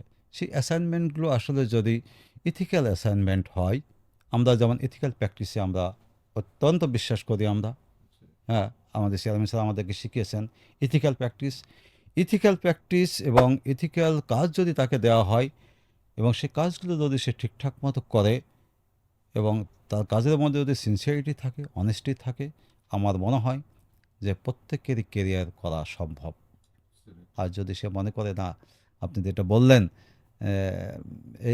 যে এটা যদি টেম্পোরারি বেসিসে নেয়, নো, শর্টকাট বলে কোনো কথা ডেভেলপমেন্টের জন্যে সত্যিকার অর্থে শর্টকাট কোনো পদ্ধতি নাই এবং নাই আসলে। আসলে নাই স্যার। মানে বড় হতে চাইলে আজকে আপনি যেখানে বসে আছেন, আপনি কোথা থেকে আসছেন দেখেন স্যার, মেডিকেল রিপ্রেজেন্টেটিভ থেকে, এবং সেখান থেকে আসছেন না আপনি এখানে, রাইট তাই না? আজকে কোথায় আসছেন আপনি? আজকে আপনি এখানে আপনার স্টুডিওতে বসে আমার সাক্ষাৎকার নিচ্ছেন আপনি, রাইট স্যার। এটা আছে absolutely god bless, right sir, তাই না? সো দ্যাট অনেকের দোয়া, so that everyone I think মানে it is possible for everyone. মানুষ চাইলে Possible যে for কি everyone. পারে, মানুষ আমি কেন জানে না পারবো স্যার। না, আমি কেন পারবো না, এই বিশ্বাসটা আমার মধ্যে থাকা লাগবে। রাইট আমি স্যার, কেন পারবো না, আমি অবশ্যই পারবো। আমি শুধু আমি যেগুলো বললাম এগুলো থাকা লাগবে, nothing else. Right sir. Sir, আপনার কথা সূত্র ধরেই আমি আমাদের দর্শকদেরকে বলতে চাই, আসলে মানুষ তার স্বপ্নের চেয়েও বড়। মানুষ সেই স্বপ্নটাকে ছুঁতে চাইলে অসীম সাহস, ডেডিকেশন, অনেস্টি, এই বিষয়গুলো নিয়ে তার সর্বোচ্চ এফোর্টটা দিলে সে সেই বিষয়টাকে ধরতে পারবে এবং পারবেই।